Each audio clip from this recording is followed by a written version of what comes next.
What you sipping on? The three-toed sloth. Well, we're off to a great start tonight because apparently I didn't load my opening pro scene. So damn. No, don't have time. Let's just get to the show. We're already 2 minutes behind, and yes, I've got a three-toed sloth made exactly as described in this afternoon's recipe, including the drizzling of cream on top. No coffee beans because it wasn't worth it. This is full strength, so it smells like turpentine. It really does. You would think with all the chocolatey stuff, it would be a little bit more. Well, here goes. That tastes like chocolate turpentine. Yes, it does. So that's pretty awful. But I am going to finish it. It is a powerful drink. I did not use a slow gin, though. I used a vanilla vodka. Just because you used a fast gin? Because it doesn't make a lot of sense. You're not going to taste... You want to try this one instead? Let me try that one. This one is pineapple juice and... yeah, it's a Nutter's Nectar. And coconut rum. Coconut rum. Malibu rum. Much tastier. Do you want to switch? No. No, you cannot drink that. You would not. You would be on your... Okay, let me put it this way. Do you want this drink and I will dump that one? No. That's okay. I'll be fine. As soon as I finish this, I'll switch to something a little bit more to my palate and a little bit more brown. Anyway, thank you for putting up with me, friends, and all the technical difficulties I'm clearly having this evening. I'm going to blame AI. Not that AI had anything to do with any of my problems, but I'm going to blame them anyway. That voice you heard in the back there was, of course, Dr. John Watson, who is my partner in crime tonight. Isn't he lovely? Oh, did I not change my avatar? Yeah, now you can change your avatar if you want to. And, of course, my designated driver, Aged Boomer. How you doing, my friend? And what are you sipping on? I'm doing fine. I'm sipping on a Coke, and I just commented in the chat that a chocolate turpentine sounds like a Klingon dessert. You got something there. There. I'm watching because I had to deduct that drink that you're drinking is awful. Oh, yeah. Yeah, can we get it as a write-off on our taxes? I don't know. If you are feeling a bit of compassion for the person drinking chocolate-flavored turpentine tonight, feel free to buy me a drink. Of course, the link to buy me a drink is always down below. Remember, when you choose a drink, you can tell me exactly what it is you'd like me to be having. You know my preferences, of course. Good whiskey, martini, brown mumbler. But if there's a disgusting made-up drink you want me to try, I will absolutely do that. What? Go ahead. I was going to say, when Geordi gave Worf the pasta, and he said, oh, the replicators are malfunctioning, and Worf's loving it, and he says, how can you eat that? It tastes like liquid polymer. And then Worf says, delicious. It was like, yes. Yeah. I would say the Klingon palate is pretty tough. That's why, even though this does taste like turpentine and not... I mean, okay, so what's in it? We got vodka. That shouldn't have a great deal of smell. A little bit of a vanilla smell, right? We've got cognac. Cognac is a nice smell, Kahlua, creme de coco, and cream. I don't know, guys. I don't know. I may have done something wrong here. But, who knows? Maybe I'm going to go blind. We'll see. Big Al, Big Al says, welcome to the apocalypse. Hello, my friends. Hope you have a great show tonight. Thank you so much, my friend. And, you know, if anyone paid attention to the thumbnail, well, then they know what Boomer looks like. That's right. That actually is a perfect representation of what Boomer looks like. Hitting the Nautilus a bit. It actually is a lot like my current head on my teenage body, actually. But we'll get to that in a bit. JBRPH1 dropping the membership emojis. Thank you so much, my friend. Connie Cleary, the star of Fluff Chick Productions, says, "Hail to the chat." Hail, welcome, glad to see you here. Let's see.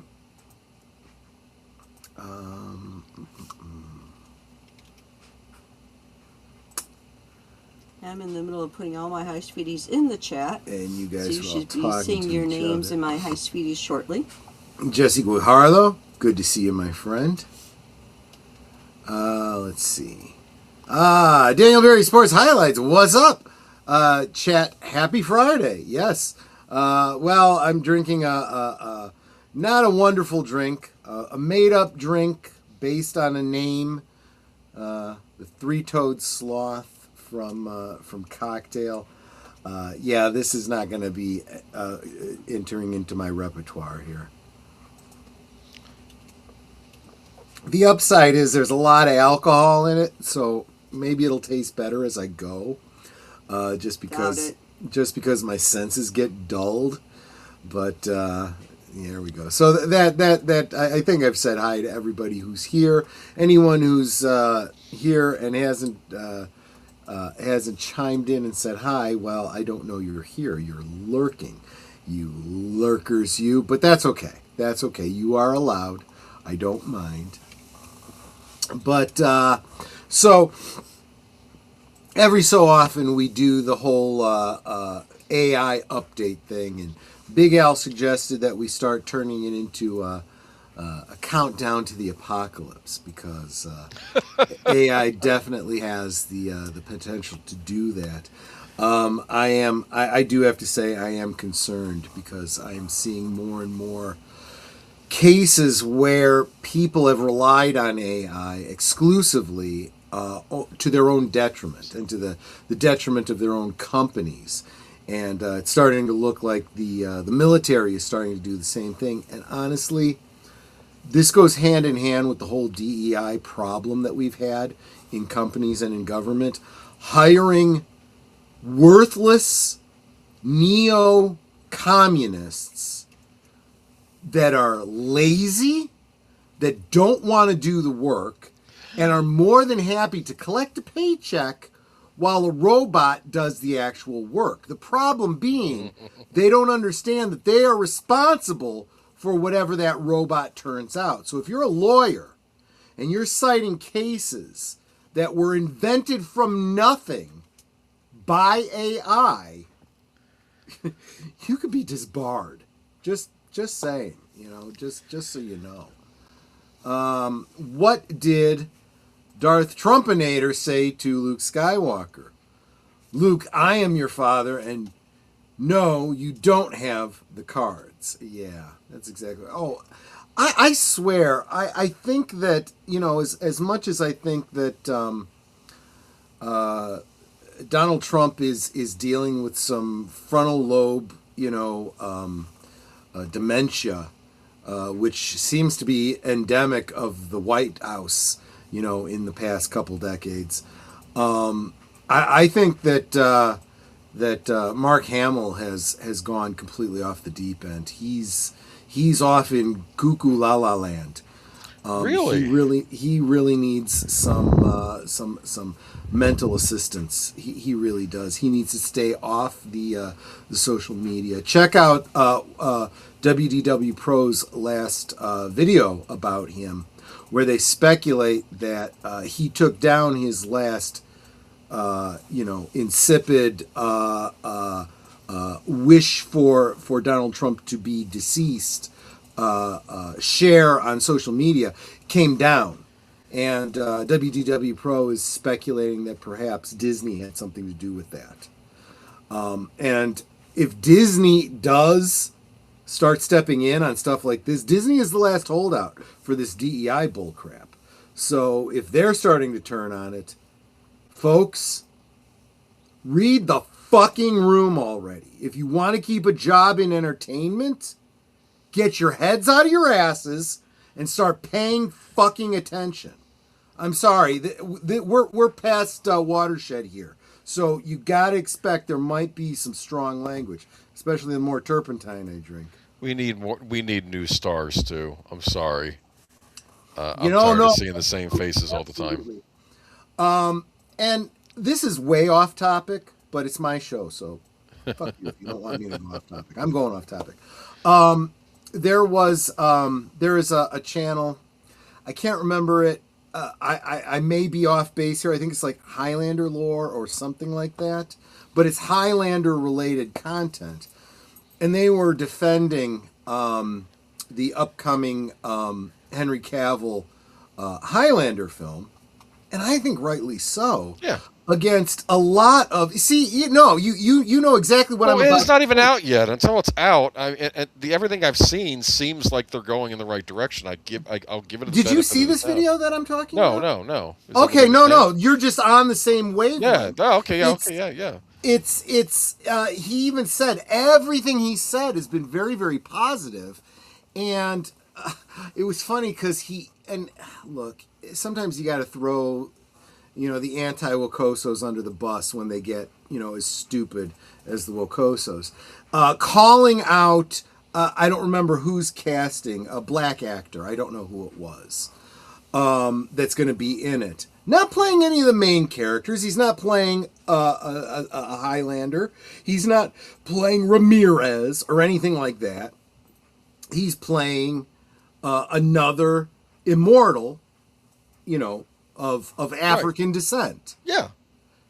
Dude, do you know how many black actors were immortals throughout, not including the original movie? Including the original movie. They met up. Including the original movie. It turned out he was a friend of Connor's. You don't really know too much about their history, but they meet on a bridge in New got York. along. Yes, I remember that. And it's dude, we call it the Highlander because we're focusing on a particular Scottish immortal, but these immortals come from all over the world. Yeah, it's all over the. So it's not woke just because you put a black actor in it. Get your heads out of here. Oh, yes. Guess what? There's also female immortals too. You know that? Yeah. No. I know, right?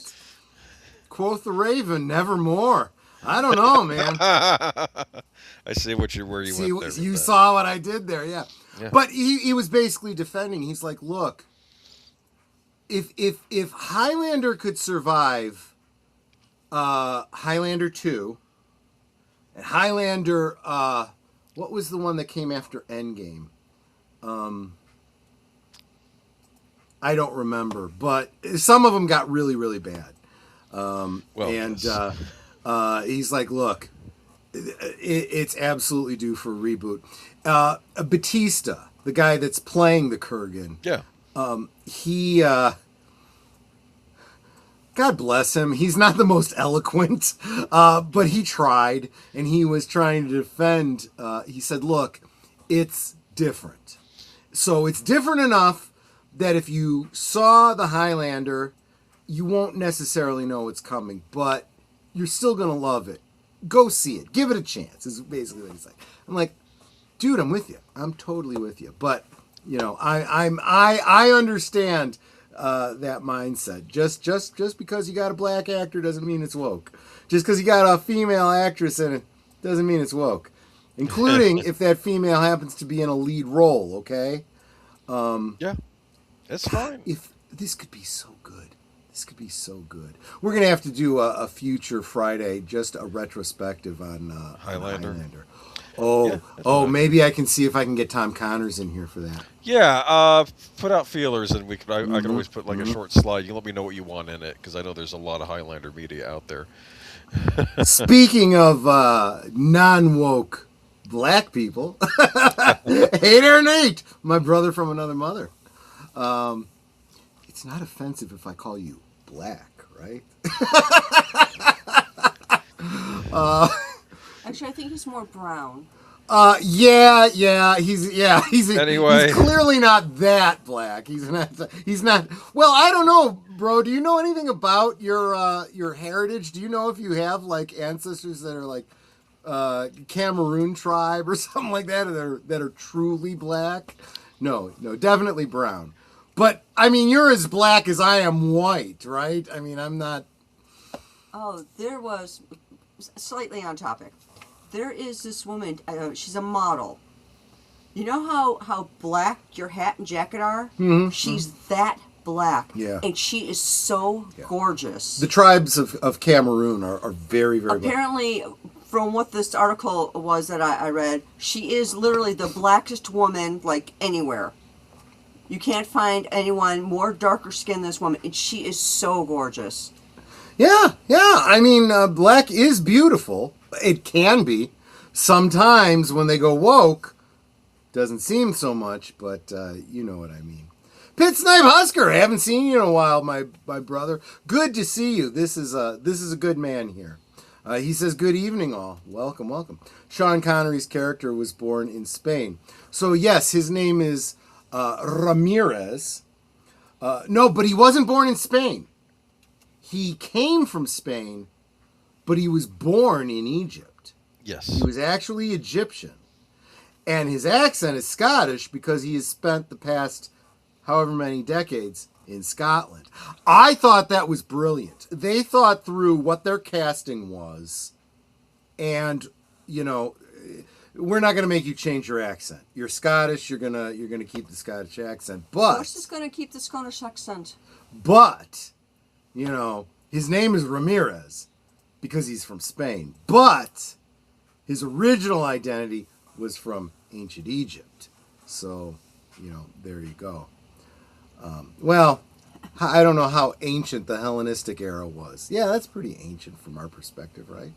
Right? Yeah, I think so. But Troy, we could do Highlander for Monday movie night.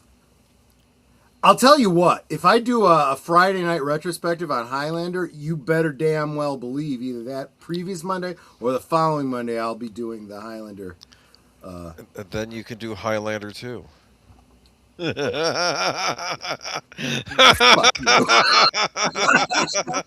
I ain't even doing the what is it, the more recent cut, Is that the Renegade cut. Is that equivalent to the Star Trek movie with the whales that doesn't exist?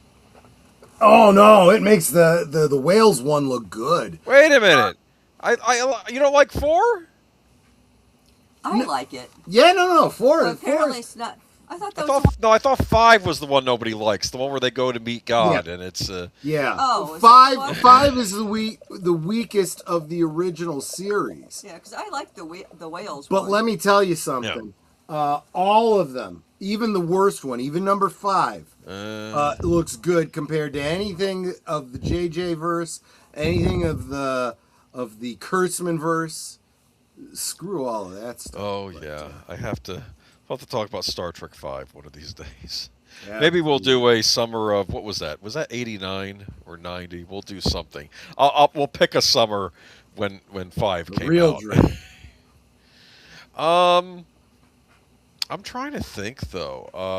Highlander 3, The Search for Sean. That's right. Sean Connery wasn't in 3 at all, right?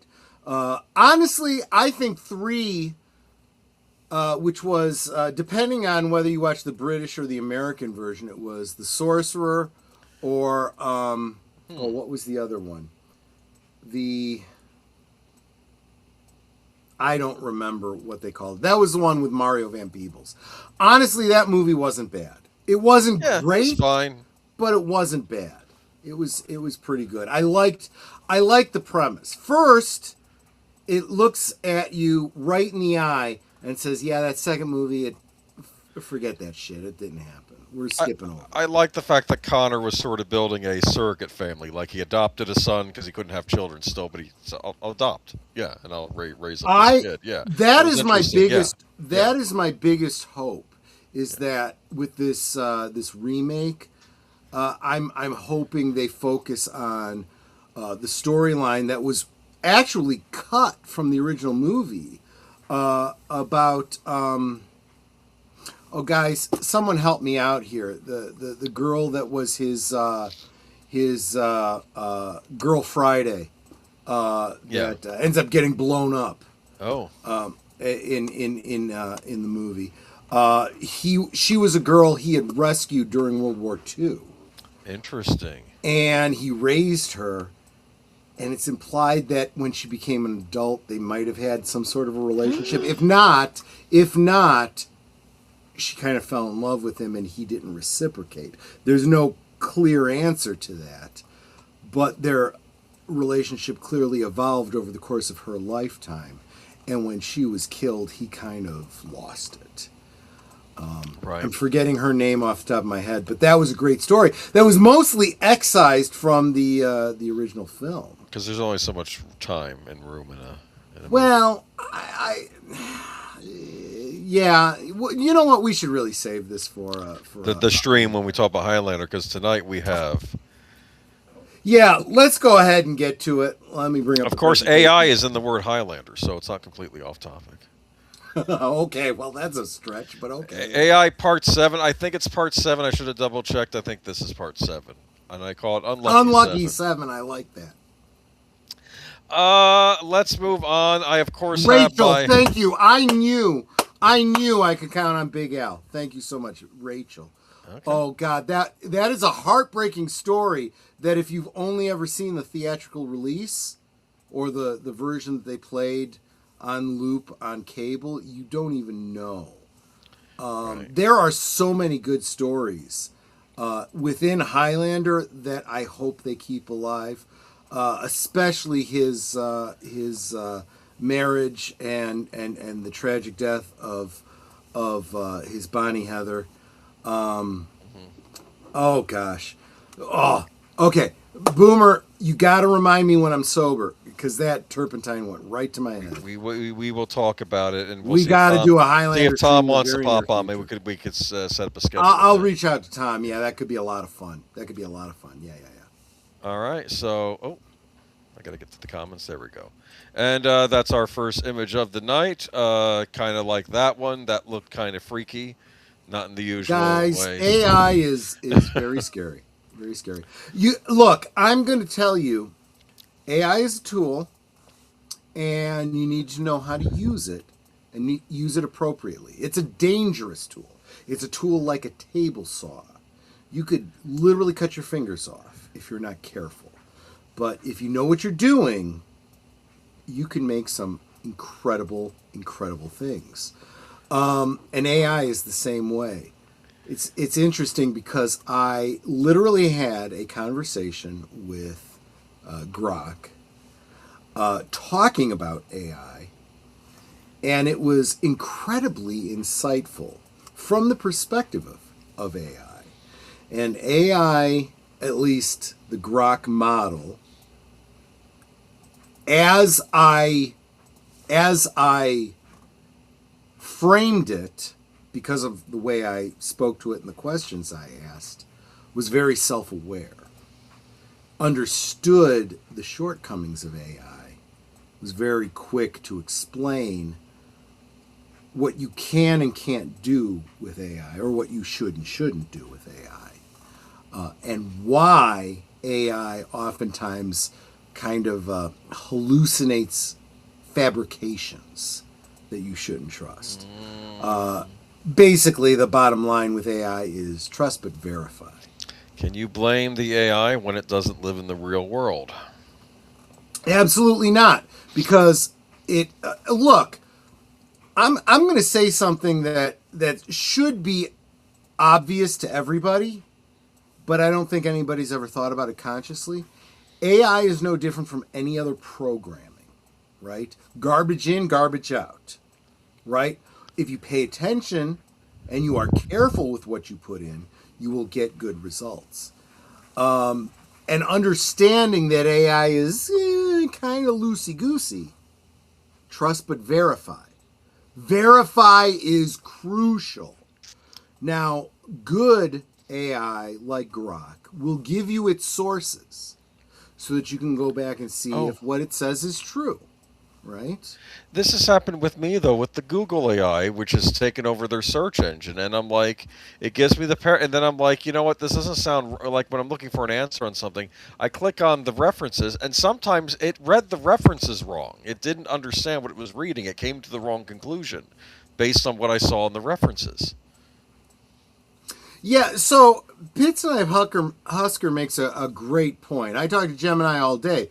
Swinging wrenches in the shop, I just holler at her for torque specs, tech service bulletins, fluid recs, yada, yada, yada. It's a great resource for voca-addled brain. Yeah, so really, if you treat it like a Google search engine, it's fine, right? You want to look up, you know, what the how much torque should I put on this specific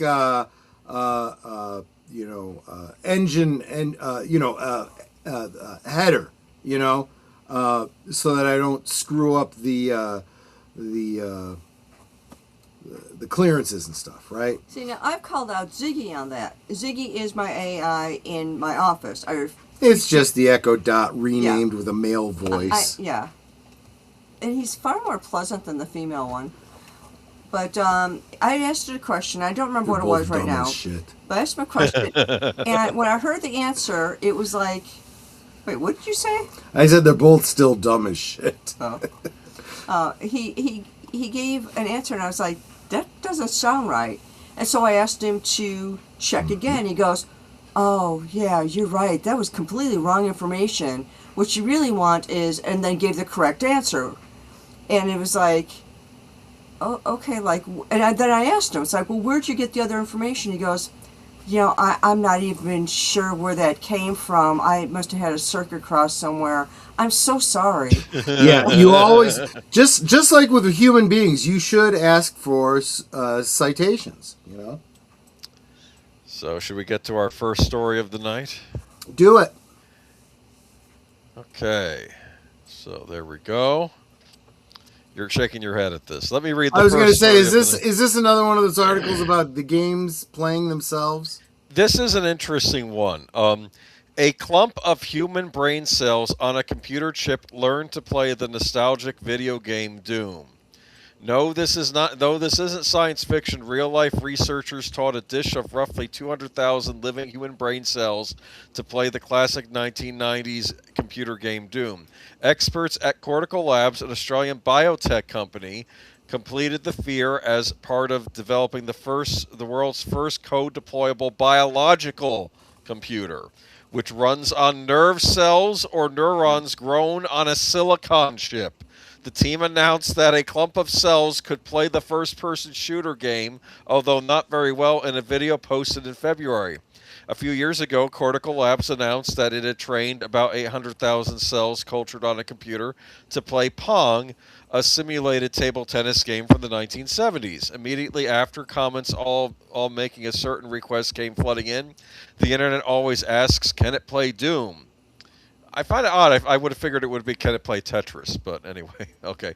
Alon Lofier, a synthetic biological intelligence science at Cortical Labs, tells Nature's Rachel Fieldhouse the neurons used in the project largely came from the company's CEO, Han Wei-chung. Although not from his brain, reports Rich Pelly at The Guardian. He previously donated some of his blood to the cause. Researchers extracted white blood cells from the sample and reprogrammed them into stem cells. These special cells can continue making copies of themselves and turn into other types of cells. Essentially, we reverse the biological clock back to an embryonic state, induce them into neurons, and put them on a glass chip roughly the size of a coin. Sean tells The Guardian, because they're on a chip and electricity is the common language between neurons and the computer system, we can interface with them and get them to play Doom. Because electricity is the common denominator, Frankenstein.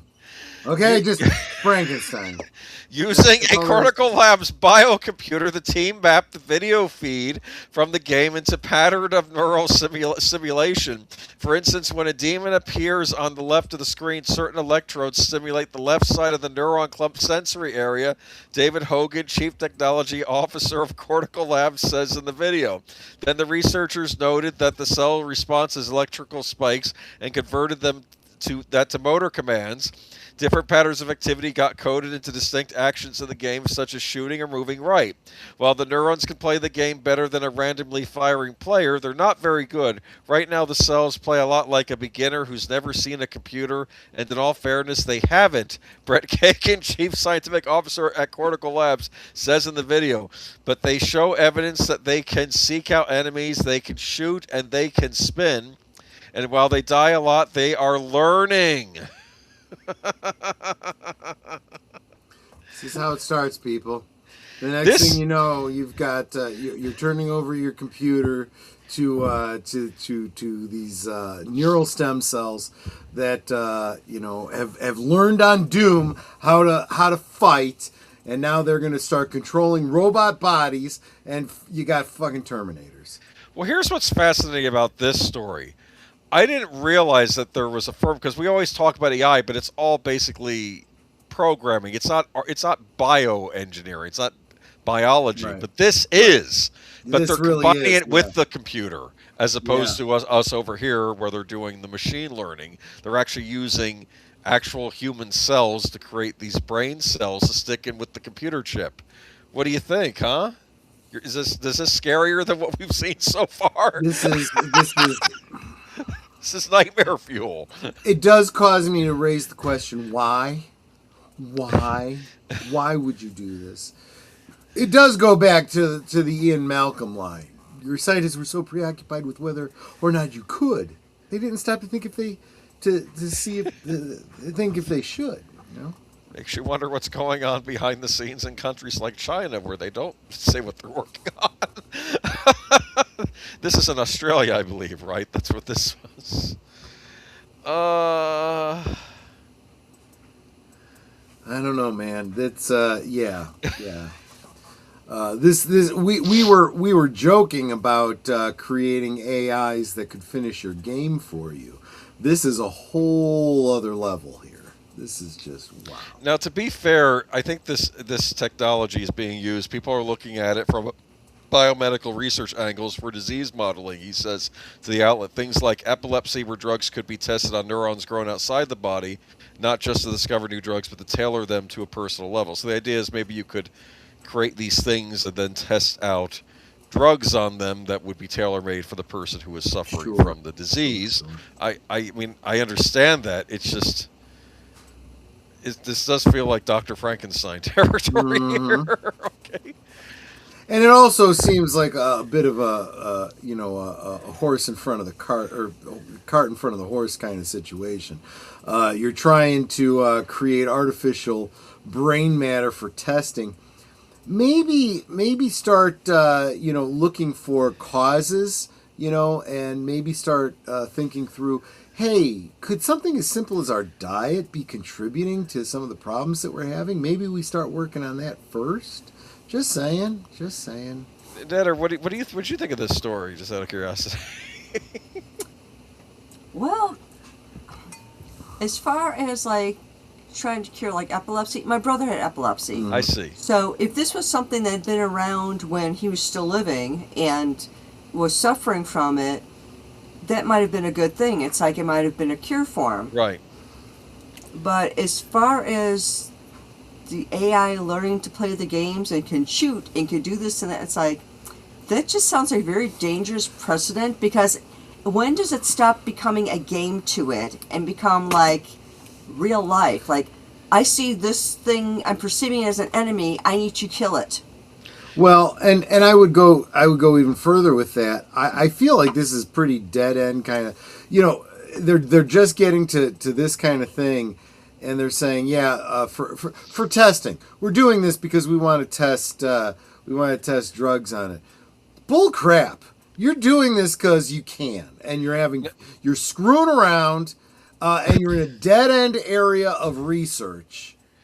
Now, This isn't. You make it sound like you have some pie in the sky, humanitarian purpose, when the reality is you're literally taking brain cells to see if you can make them play Doom. I think they're growing brain cells. But like I said, when does it stop perceiving it as Yeah. this is a game? Yay, it's fun. To Okay. this is real. This is a threat. I must kill this thing. Now, I will say, I don't think you have to worry too much because these things are kept in these small boxes that have little monitors on the end. It's not like it's in a robot walking around. So, it doesn't have But mobility. if Well, the Okay. problem comes when you start giving it, access to computers that can control other things. Exactly. You know. It's like, did you guys not watch? What was it, Megan 3.0? She was able to Megan control and all the computers. War Games. By the way, members, I decided that's what's going to be our movie for Monday night is War Games. Do you want to play a game?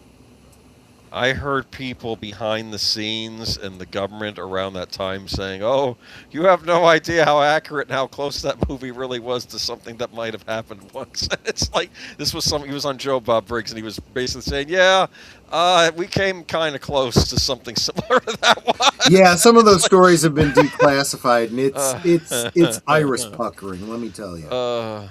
Anyway, though, I thought this was interesting. It reminds me of those stories a while ago about those robots that ran on rotting meat. But that's from a long time ago. I don't know if they're still working on those or not. Real quick, want to say hi to Booger. Good to see you. Is this the real life? Is this just fantasy? That's going back to what we were talking about before because Queen did the soundtrack for the original Highlander. Anyway, this was the best of the AI images I came up with for that. So it didn't understand what I was asking it to do. Right. I guess I wasn't clear enough. I probably should have had Brain with Tentacles playing. I was just going to say, you got to remember, AI is like any other. Writing prompts for AI is like any other kind of programming.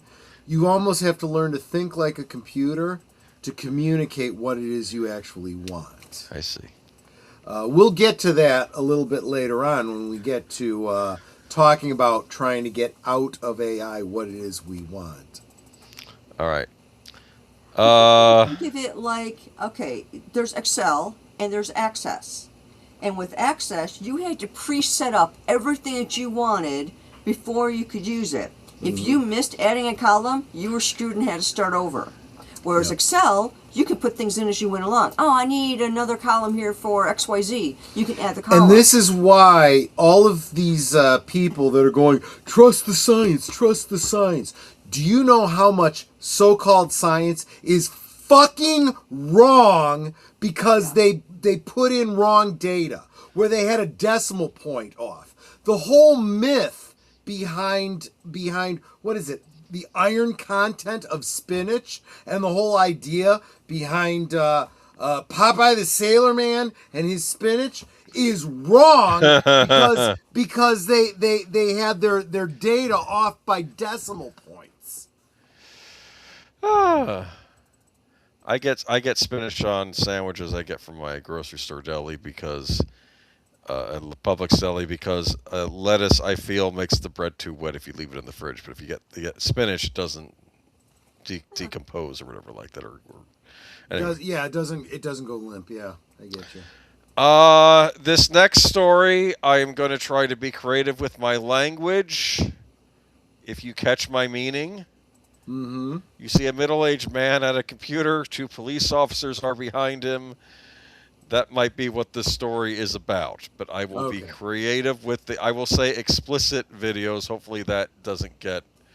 I mean, we're adults here, and we are not condoning those types of things on this channel. I'm sure you agree. So anyway, but I'll read the headline, but I might modify some words. Okay, disturbing case. Antioch man. I know this was in your neck of the woods. You sent this to me. Antioch man accused of creating AI-generated. Explicit videos of a child relative. Hopefully that does not trigger anything. Okay. Sheriff says that an Antioch man was found to have generated these types of videos of a child relative using AI before trying to frame the child's mother with the crime by making a false police report. Wow. The Law County Sheriff's Office responded around 3:30 p.m. on March 25th to meet with Stuart M. Lowry, 35, of unincorporated Antioch, for a suspicious incident report. Lowry told deputies that he was walking in his neighborhood when he was approached by an unknown woman, according to Lake County Sheriff's Chief Christopher Covelli. He claimed that the woman handed him a cell phone and told him there was illegal videos on this device. I'll put it to you that way, okay? Lowry stated that the woman also provided him with the phone's passcode before walking away, Covelli said. Lowry said he returned home, used the passcode to unlock the phone, and located videos depicting a child doing things children shouldn't be doing. Okay, especially not filmed. Covelli and Lowry identified the child depicted in the videos as a relative of his. Detectives were called to investigate further to inconsistencies in Lowry's account. Lowry changed his version of events multiple times while discussing with detectives and eventually admitted he had lied about the initial story, Covelli said. A further investigation showed that Lowry is involved in an ongoing custody dispute with the mother of the child in the images. Lowry is a distant relative of the child and had previously obtained custody of her. Covelli said investigators learned Lowry had taken photographs of the child and the child's mother and used an online service to create these types of videos. Sheriff's detectives arrested Lowry, initially charged him with filing a false police report. Detectives also obtained a search warrant for Lowry's cell phone. The child was then taken into protective custody by the Illinois Department of Children and Family Services, Covelli said. Child was interviewed at Lake County Children's Advocacy Center in Gurnee. I mean, I would say maybe fortunately in this situation, the child knew nothing of what was going on here. But the forensic analysis of Lowry's phone revealed numerous videos of, including the AI-generated videos. Oh, okay. Well, here's the problem, Booger. First, it's still pretty much the Wild West when it comes to depictions of children. So even cartoons, even text, fictional stories that involve that kind of thing can still get you brought up on charges. But this goes even beyond that. This gets into false claims, defamation, all those other things. Despite what the child related material legalities are, it's illegal to fabricate evidence against somebody. That's what it's mainly about, but also the fact that I think he had to use actual videos of this nature to make the fake videos with, which would be illegal as well. He may have, but it well, they were on the phone unless he nowadays- was doing it for some other reason, which I let's see not go what you're there. saying. Okay, I see. Again, I to be fair to Booger, here's what I would say. It honestly, your point, it depends on the judge. We are in the Wild West here. True. People still don't know, especially now that Depends these on things the can be judge. generated It depends on the artificially. state. It depends on a lot of things. But yeah. And Yeah. again, it's this whole. It gets really tricky when you can It make really- pictures that I- look I so think- realistic. It's not even Yeah, like the the bottom cartoon line version of this is- act. Yeah. The bottom line is, and unfortunately, I didn't get my monologue put out there. You can read it in the description below, but we have gotten into this era where you can't trust anything you see online anymore. Yeah. It's gotten pretty bizarre. You see videos that are getting shared around by the president and by news outlets and stuff, only for people to come back and go, that's AI generated. Yeah. President is cheering for himself about how he saved these girls from being executed, and it turns out, those girls, they were all AI generated, and it was all fugazi that somebody shared online. We had a problem months ago with people putting up fake ICE videos of them assaulting people, Right. and then the left was freaking out over that, but they were fake. Right. And Yeah. it's all over the place, and it's only getting worse. And frankly, And I'd say what's even worse than that is, first, there's the whole confirmation bias. You believe it because you want to believe it. And then when it's pointed out to you that it's not true, you still believe it nonetheless because you won't give it up. You have decided, well, even if that is fake, I know that stuff is really happening. Therefore, I feel justified in continuing in my false beliefs. Gotcha. Yeah. Okay. So, moving on to the next one. What do we have here? Let's get off this story. You got a mad robot. No, He's it's supposed to angry. be a robot reporter, okay? Oh And people God. behind him are going Yeah. nuts. This was this one. This one goes on for a bit, but I can always cut it when we get to the Sure, point. sure. But scientists invented a fake disease. AI told people it was real. I know this. Got sore, itchy eyes? You're probably one of the millions of people who spend too much time staring at screens. Being bombarded with blue light, rub your eyes too much, and your eyelids might turn a slight pinkish hue. So far, so normal. But if in the past 18 months you typed in those symptoms into a range of popular chat bots and asked what was wrong with you, you might have gotten an odd answer: Vixonomania. The condition doesn't appear in any standard medical literature because it doesn't exist. It's the invention of a team led by Almira Asmanovic Thunstrom, a medical researcher at the University of Gothenburg, Sweden, and agent of S.H.I.E.L.D. I'm kidding. I threw that one. Nah, it I'm was. sorry. Okay, who dreamt up the skin condition and then uploaded 2 fake studies about it to a preprint server in early 2024. Osmanovic Thunstrom carried out the unusual experiment to test whether large language models would swallow the misinformation and then spit it out as a reputable health advice. I Yep. wanted to see if I can create a medical condition that did not exist in the database. This is actually pretty smart, I think, actually. Yeah. The Well, it's yeah. smart about making the point. What's really scary is that what you've done is you've literally tainted the data pool that is having some real world repercussions because people have shut off their brains and turned over their thinking abilities to the AI. Want to real quick say hi to Sashi from the future. Welcome, Sashi. Good to see you, my friend. So you're saying they turned off their thinky bits? They turned off their thinky bits if they were really, thinky bits to begin with. The problem was that the experiment worked too well. Within weeks of her uploading information about the condition attributed to a fictional author, major artificial intelligence systems began repeating the invented condition as if it were real. Even more troubling, the other researchers say the fake papers were then cited in peer-reviewed literature. Yeah. Osmanovic Thunstrom said this suggests that some researchers are relying on AI-generated references without reading the underlying papers. Yep. And these were peer-reviewed. Well, not only that, are they peer reviewed if they're not literally testing the data? See, the whole point of peer review is you publish some data, and then I go away and I do my own study based on the way you set up your study, and I see if I can replicate that data. It's the replication of data that you say, yes, I've been able to confirm and receive the same results, or no, I was unable to replicate that. The whole thing comes, just like with the whole cold fusion thing. Someone publishes, hey, we got Whoa. more energy out of something than what we put in, and everyone's going, we're trying to replicate this and it's not working. Sorry, you did something wrong.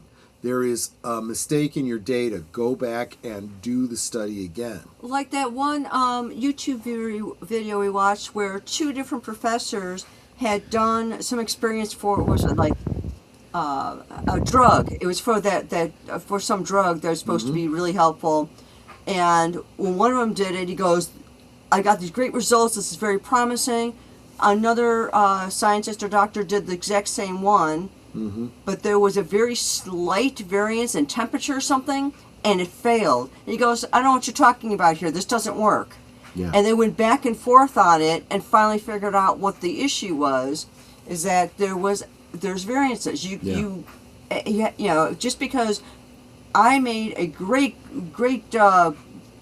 alcoholic drink for you doesn't mean that you can replicate it exactly the way I did it. The what Netter's referring to, if you want to do a huge deep dive, look into what happened to the AIDS treatment.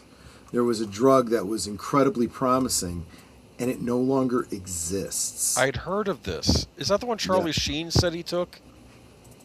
I don't know. Because he said where he got cured, and I didn't know if this was Well, it's not a cure. It was a very effective treatment. okay. The problem was that treatment kind of no longer exists, and the reason is because every lab that's trying to synthesize that same compound, it's crystallizing, and Oh, yeah. You could do a whole deep dive in what happened to it. interesting.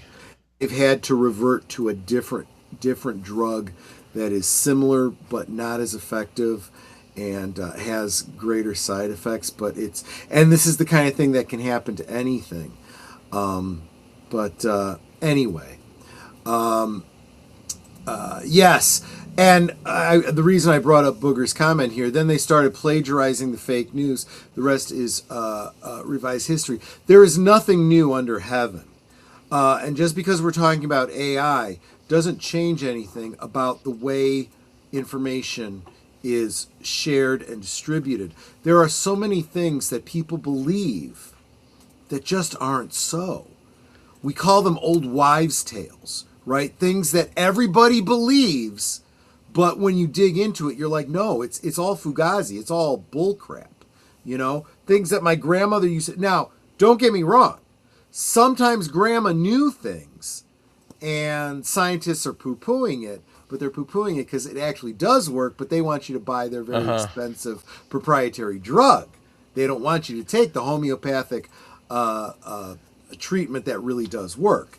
That being said, you know, I'm sorry, you can put an old sock on your throat. It's not going to cure the virus that's causing your strep throat.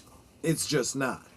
You know, It's kind of sad because I this goes back to my schooling though. They in old medical manuals, some of the earlier printed medical books, you would have actual students also writing down the local cures they heard of things and trying to compare it to what they were reading, and they'd write stuff in the margins. So there wasn't this snobbery, at least in the early days of medicine, against the home cures. They would say, well, maybe there is something due to what, like this tea they gave the person or something. You understand? Like because they were all still trying to figure things out in the beginning, but now I guess there's that snobbery where it's like, that's absolutely yeah, true. yeah. Tim Hayes says, how's it going, Troy? It's going well. And by the way, something to look forward to is a return of Michael French from Retroblasting in 2 weeks. Cool. Something to look forward to forward for to it. you, my friend.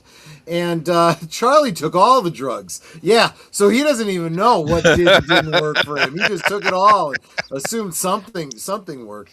A friend I had made, and I made alcoholic drink one night at a party. Everyone liked it. The next day, neither of us remembered it. We never were able to replicate it. That's a shame. Sup, Hoot Owl. Good to see you. He says, dang it. Dolly had braces. I'm missing something there. Is that my the friend. cloned sheep? Dolly like the sheep? Yeah. Is that That's what what you're I was referring thinking. to? It's like there's that sheep named Or are you Dolly. talking about Dolly Parton? Either way, I don't remember her having braces. Well, but she might have when she was a kid. I don't know. maybe. She has a nice smile. I'll say that. But Dude, I don't think she could afford braces as a kid. She could barely afford a coat. Her mom had to make one out of rags. yikes. So Anyway, that though, coat of many colors story in that song is actually a true story. But it says here that the Thunstrom said the idea to invent the Oh, fake person. oh. Jaws' girlfriend in Moonraker, she did not have braces. That is misremembered. Although that might be your point. She had the big retainer, Everyone right? believes they know that. No, she didn't. What? Everybody is misremembering that the girl that liked Jaws in Mandela effect? Moonraker. It's a Mandela effect. Yeah, you could call it that. Yes, that's exactly what he's saying. Everyone remembers her having braces, but go back and watch Moonraker. She did not. I don't remember her having braces. No. The only one that I remember having anything on his teeth was Was him himself, Jaws, yeah. He had Yeah. the silver teeth. And he was thing able going to, on. cut through cables and stuff like that. And no, she was just a nice girl who smiled at him. But people confabulate things, and when they repeat it, it makes sense. It sounds like a plausible thing that they would have done in the movie. How cool would it have been if a girl that liked Jaws had braces? That would have been a kind of verisimilitude, right? but it didn't happen. But a lot of see. people believe that it absolutely did. Yeah. Okay, I got to rewatch Moonraker now. This is now messing with my head. Yeah. But no, it was a. Well, and you know, I mean, it's the same thing with the whole like, Luke, I am your father. No, it's not the line. that's not what he said. He said, he told me you killed him. No, I am your father.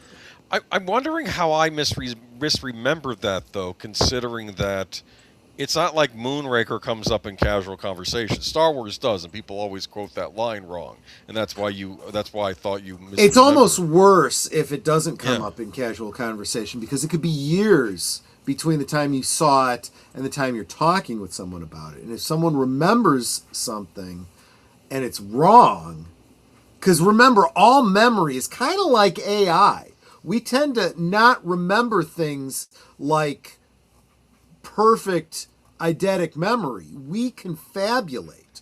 We remember basic, blurry, and we fill in the details. And we can fill in those details wrong. I need to read this one paragraph. Hold on, though. Since the fake papers came out, some version of major large language models have become sophisticated enough to express suspicion about Bixonomania.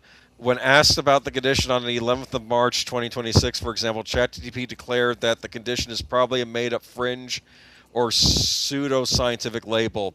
But a few days later, ChatGPT was less skeptical, saying Bixonomania is a proposed new subtype of periorbital melanosis, dark silver on the eyes, though thought to be associated with exposure to blue light from digital screens. Oh my word! I'm sorry. I'm sorry. They're trying to fix it, and then ChatGPT came around again, and now it thinks it's still real. Yeah. What do you think? Tim Hayes is addressing what may be ground zero for that Star Wars misremembering. Strange brew. The Mackenzie brothers say one to the other, Luke, I am your father, turn to the dark side of the Force. Yeah. And when you say something like that, it's not a direct quote. It's a line that implies a certain quote and fills in the details around it. When you hear it in context, he doesn't have to refer to him as Luke, right? He doesn't have to say Luke to address him. They're already in a conversation. But then when you're not, filling in the whole conversation that went before that, you need to throw something like that to give context to the quote that you're making. So you don't always expect people to be quoting exactly verbatim, but people tend to misremember as a result. So that's true. Huh. In mid-March, Microsoft Copilot said that Bixonomania is not a widely recognized medical diagnosis yet, but several emerging papers and case reports discuss it as a benign, misdiagnosed condition linked to prolonged exposure to blue light sources, such as screens. Microsoft did not respond to a request for comment. Like, I think in other parts of the article, the Google people responded to Gemini screwing this up and other things, but Microsoft will not talk about this.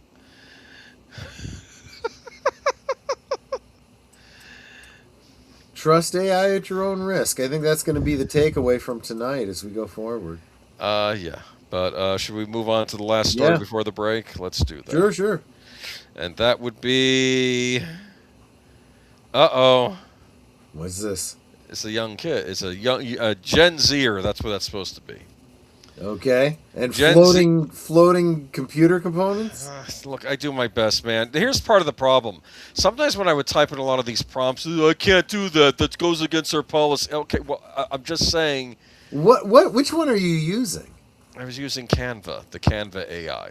It comes with my service. Know what that Canva's is. like a Photoshop competitor, okay? Gotcha. And no, I think I said Gen Z sabotaging AI or computers or something. We can't do that. No, I'm sorry. It's like, okay, I had to keep rewording it till I was like, okay, but I think this one's somewhat okay. Here's the headline. Let's see if it goes with the painting. I feel like Rod Serling on Night Gallery. All right, yeah. Trying to point to the Gen Z workers are so fearful AI will take their job, they're intentionally sabotaging their company's AI rollout.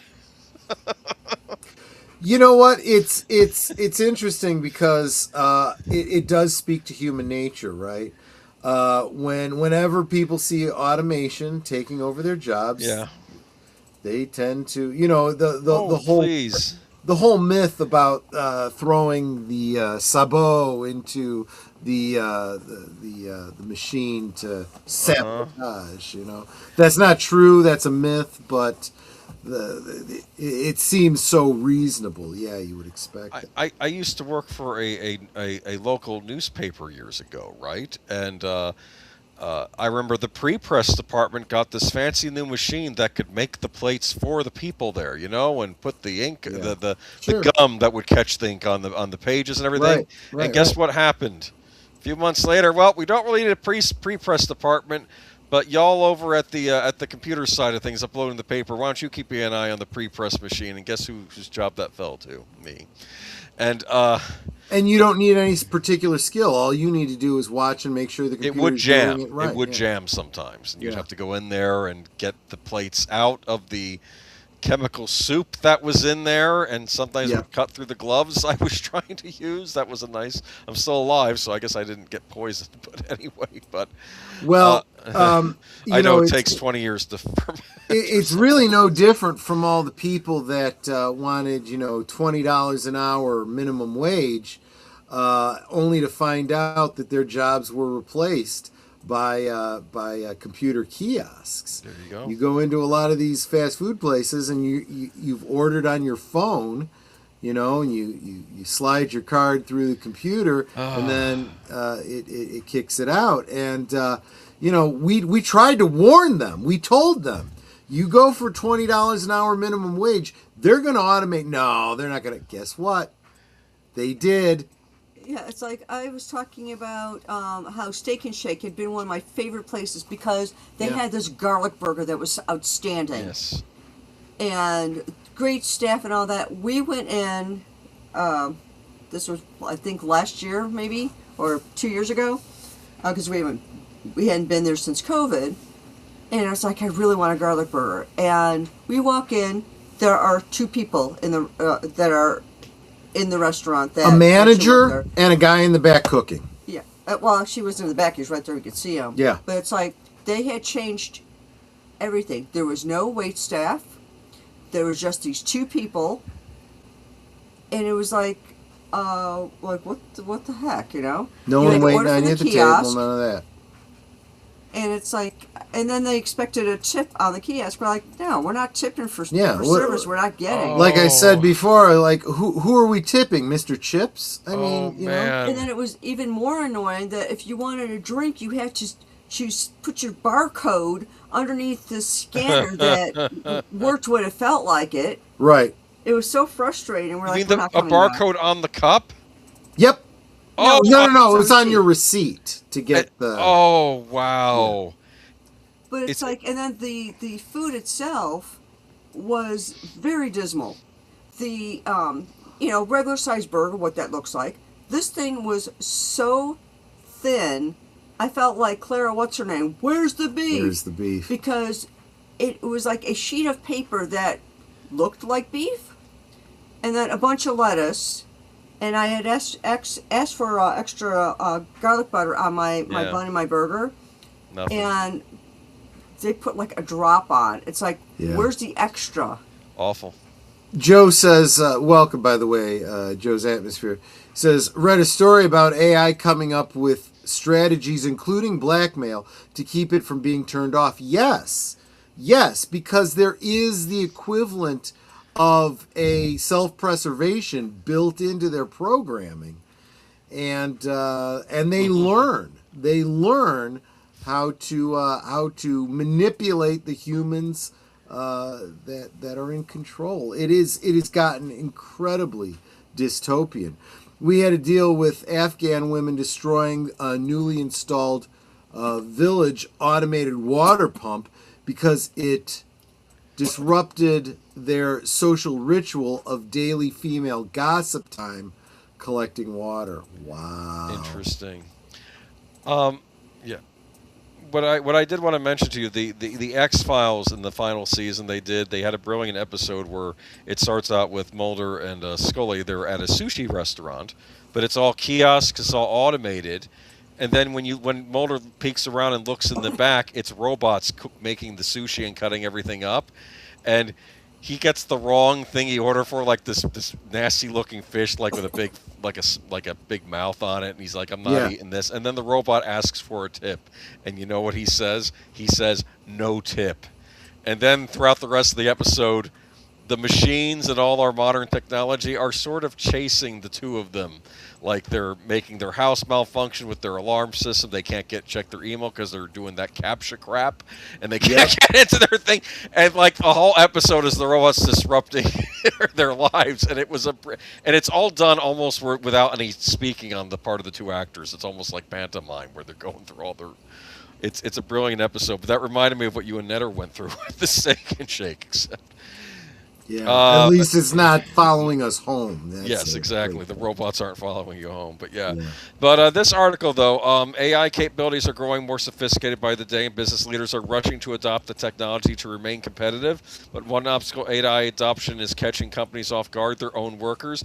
A new report published Tuesday from enterprise AI agent firm, writer, and research firm Workplace Intelligence finds a significant share of employees are actively trying to sabotage their company's AI rollout. The report survey of 2,400 knowledge workers across the U.S., the United Kingdom, and Europe included 1,200 C-suite executives, found 29% of employees admit to sabotaging their company's AI. The number jumps to 44% among Gen Z workers. The sabotage entails entering proprietary information into public AI tools or using unapproved AI tools. Some employers are report outright refusing to use AI tools. Others have even admitted to tampering with performance reviews or intentionally generating low output work to make AI appear less effective. As AI becomes ubiquitous across society, many people are growing to hate it. A recent NBC News poll found just 26% of registered U.S. voters have a positive view of AI, while 46% hold a negative view. Meanwhile, business leaders and AI experts have issued successive warnings about the threat AI poses to human workers. Anthropic CEO Dario Amodei said AI could snatch half the entry-level white-collar jobs roles many Gen Z workers hold today. Microsoft AI chief Mustafa Suleyman issued a similar warning earlier this year, saying all white-collar work could be automated in 18 months. The Anthropic study released last month found AI is already theoretically capable of completing the majority of tasks associated with computer science, law, business, and finance, and other white-collar fields. As the fear of AI automation slowly materializes into reality, many workers, including a sizable chunk of Gen Z employees, are pushing back against the assumed doom fate of their careers. Yep. What do you think? I use my AI for a spell checker. Well, and that's really what it's meant to be. It really is. Yeah, it's like I'm writing a note to a client, and it's like, okay, I know I sound really snarky in this because this guy is totally pissing me off. ChatGPT, make this sound better. To tone this down and be a little bit more professional, and they'll rewrite it a little bit. Yeah. It's like, I suggest this. Or if you want to be more conversational, I could do this. And it's really no different than, the prompts when you're typing in Google and it tries to finish your sentence for you. Or the spell checkers and the grammar checkers that you've had in Word all these years. It is the same basic programming, just, kind of on steroids. And let's face it, if you've ever been trying to type something and you're like, no, it's never going to be duck, Yeah. Exactly. It's just like people that don't read. I have this one client that they have purchased a product from us, and they have to give me names to assign it to. Well, he kept getting these automatic messages from our system. And then he'd write back angry at me going, why are you being, so, like not giving me any information here. What is this supposed to be? This is, vague. This doesn't make any sense. Why are you being vague and all this? And what are you talking about? I asked you question A and question B. And you haven't answered them. Yeah, so where's the confusion here? And it turned out that our, when like he would send in a question or a response to me, he would get an automatic reply back, and he thought they were for me. And since they just said, you know, we may have more questions, in the body, he thought I was being vague. I was like, dude, all of my emails are signed with my name. I am the only one, that is answering you. If you get something that does not have my name attached to it, it's not me. And I honestly have no sympathy for people who, because let's face it, it's like when you get a form letter in the mail. Back when you used to get physical mail, guys, you know, you didn't think it came from a real person. You knew that everybody was getting the exact same letter, right? And if you didn't realize that, you're just dumb. Just anyway. Well, there you go. Yeah. It's like this letter. Wait, hold on. I gotta get back downstairs. It's like this letter I had gotten. Now, you know how you get in the mail that, you know, your car's warranty has expired and you need to act fast? Okay. Yes. I know we've mentioned before, Troy and I have a Honda Accord. Right. That is the only car that we have had for the past... Well, our car before that was a Honda too. So. Yes, and we had that one for 12 years. We've had this one since 2019. So we've had Hondas for a long time. This is a letter I got in the mail. This is to inform you that the vehicle coverage for your 2020 Chevrolet Colorado Z71 has expired. And I'm like, my what? Yeah. It's like, so apparently some AI attached my name to a car that I do not own. Yeah. Great. I think it is so funny. Just as long as you're not getting bills for that car. Well, good point. No, but it's Good like, point. it's trying to make it sound very urgent, like, I need to call them right away because my warranty's expired. I'm like, my car's paid off, and it's not a Chevy. Please, stop with the warranty. Ugh, they try to get you on every little thing. Ugh. Absolutely.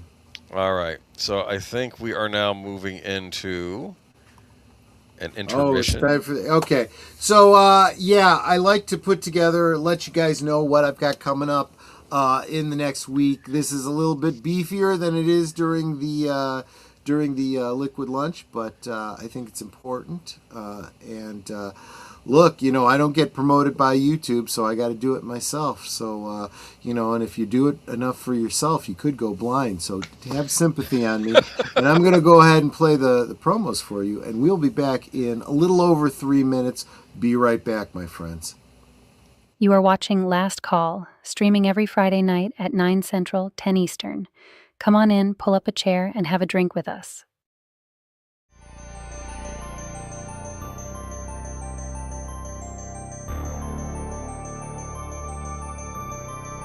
This week on Saturday Night at the Movies, a grumpy old man turns his house into an airship using balloons and flies off to South America with a young stowaway. Ed Asner stars as the voice of Carl Fredricksen in the bittersweet, heartwarming adventure from Pixar, Up. Join us this Saturday at 9 Central, 10 Eastern on Big Al Presents Films with Friends. Every Sunday evening, Aged Boomer and Last Call with Troy Pacelli bring you the rundown of the week's geek news, or at least what they think is interesting. You may have heard about it elsewhere, but Boomer and Pacelli spin it like only two old geezers can. It's Geeky Geezers, every Sunday evening at 8 Central, 9 Eastern.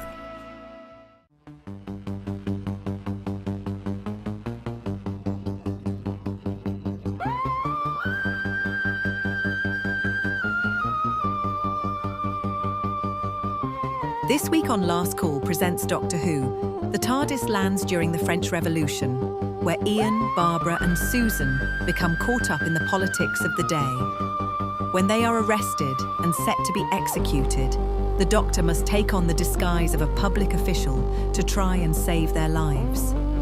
Join us this Sunday for Part 1 of The Reign of Terror at 11:30 p.m. Central, 12:30 a.m. Eastern, on Last Call Presents.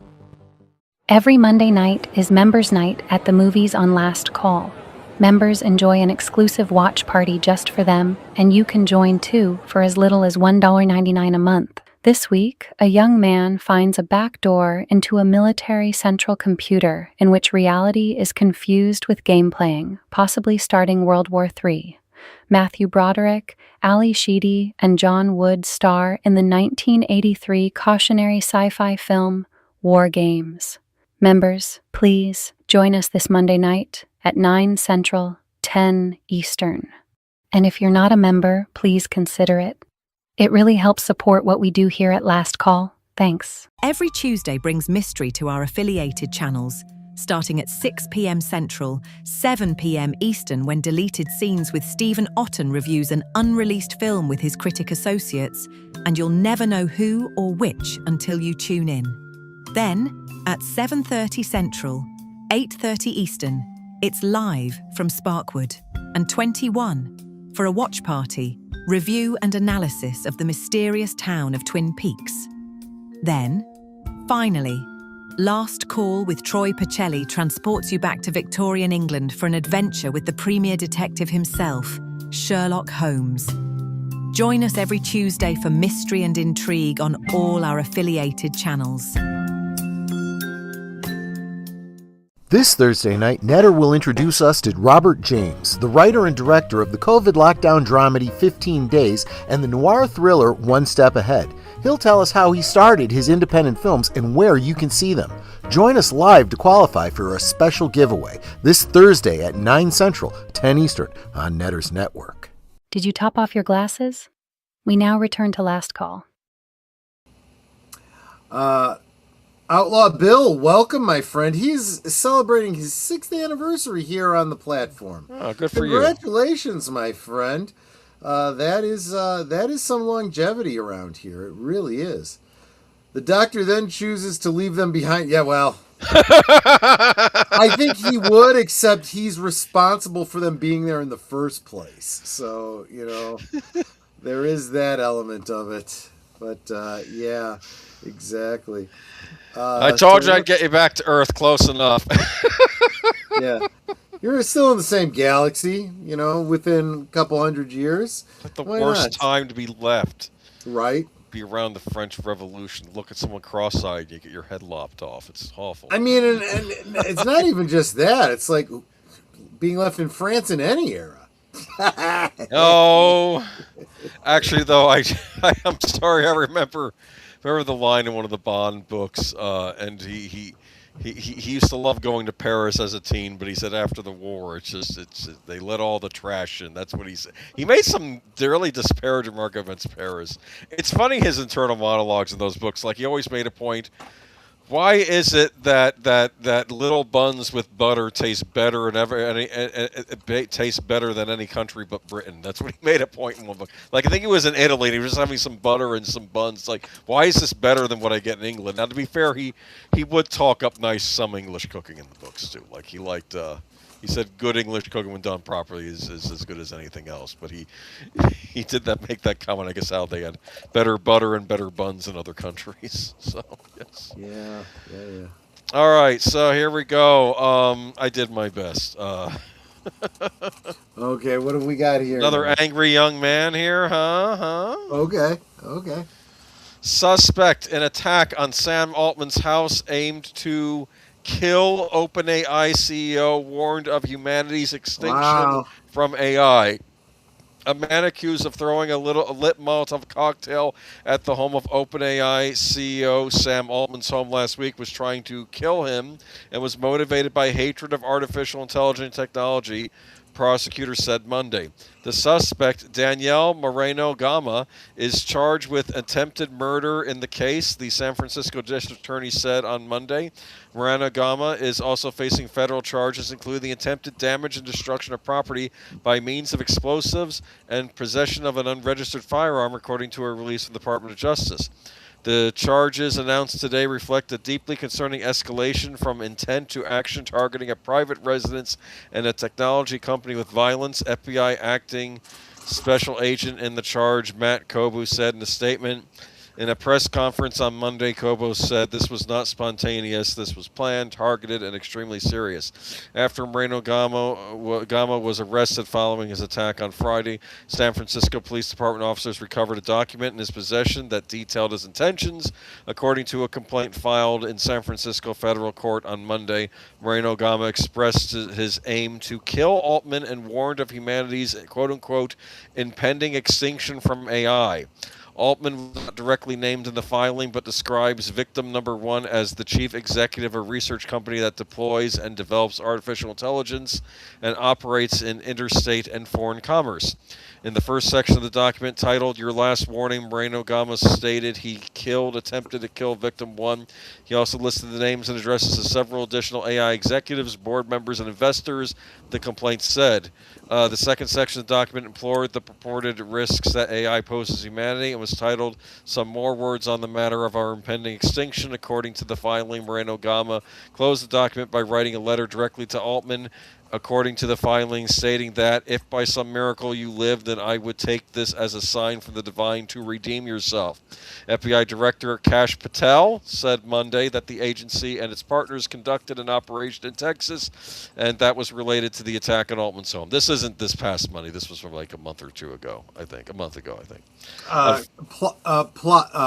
Spoiler warning, he was put up to it by Sarah Connor. Funny man. But it says on Friday, Moreno Gama threw a lit Molotov cocktail-style incendiary device at Altman's home at roughly 3:37 a.m., which the AI drawer would not make an image of for me. Of course. The device caused a fire at the top of the driveway gate, but no injuries were reported, and then Moreno Gama fled.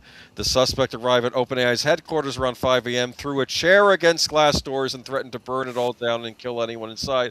According to the filing, officers responded to the scene, and Moreno Gama was arrested. That's why I have him holding the chair, because he threw a chair at the door of the AI headquarters building, which I don't think it even broke the glass. Wow. Maybe it's tempered, right?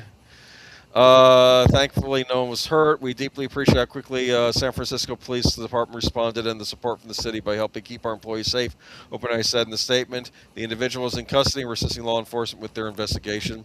On his personal blog on Friday, Altman addressed the attack and shared a photo of his family, writing that he underestimated the power of words and narratives. He said it has been an extremely intense, chaotic, and high pressure for years, and he's calling to tone down the rhetoric and tactics within the AI industry.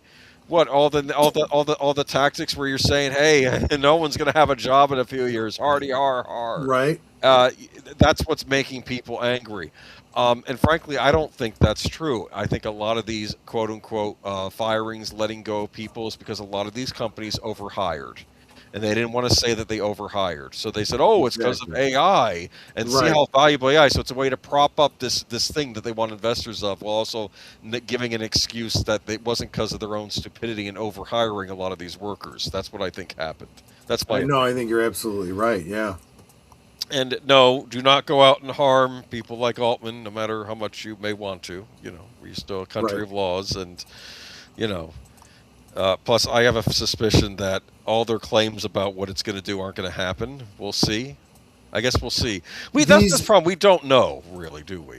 I have ideas. Go ahead. Yeah. It's what I've told Mark Melnikoff so many times. The way we predict the future is that we look to the past.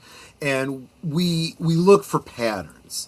And we've seen these kinds of things over and over and over again.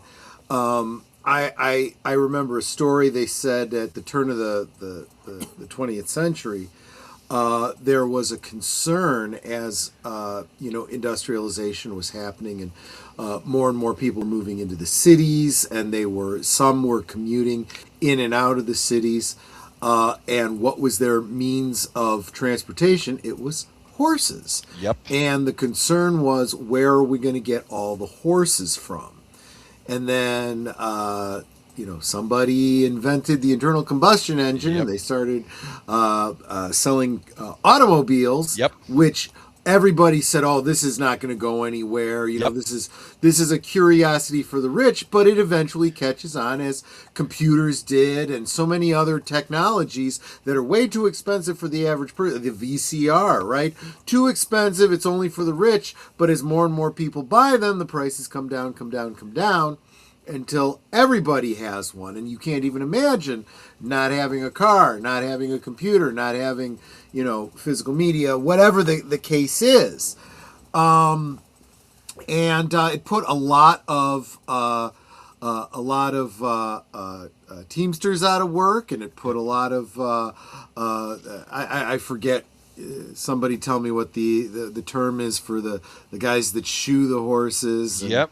the grooms that care for the horses. Yep. Put a lot of them out of work. But you know what it also created? A lot of jobs for people building cars and gas station attendants and mechanics and, Did you see the movie Seabiscuit?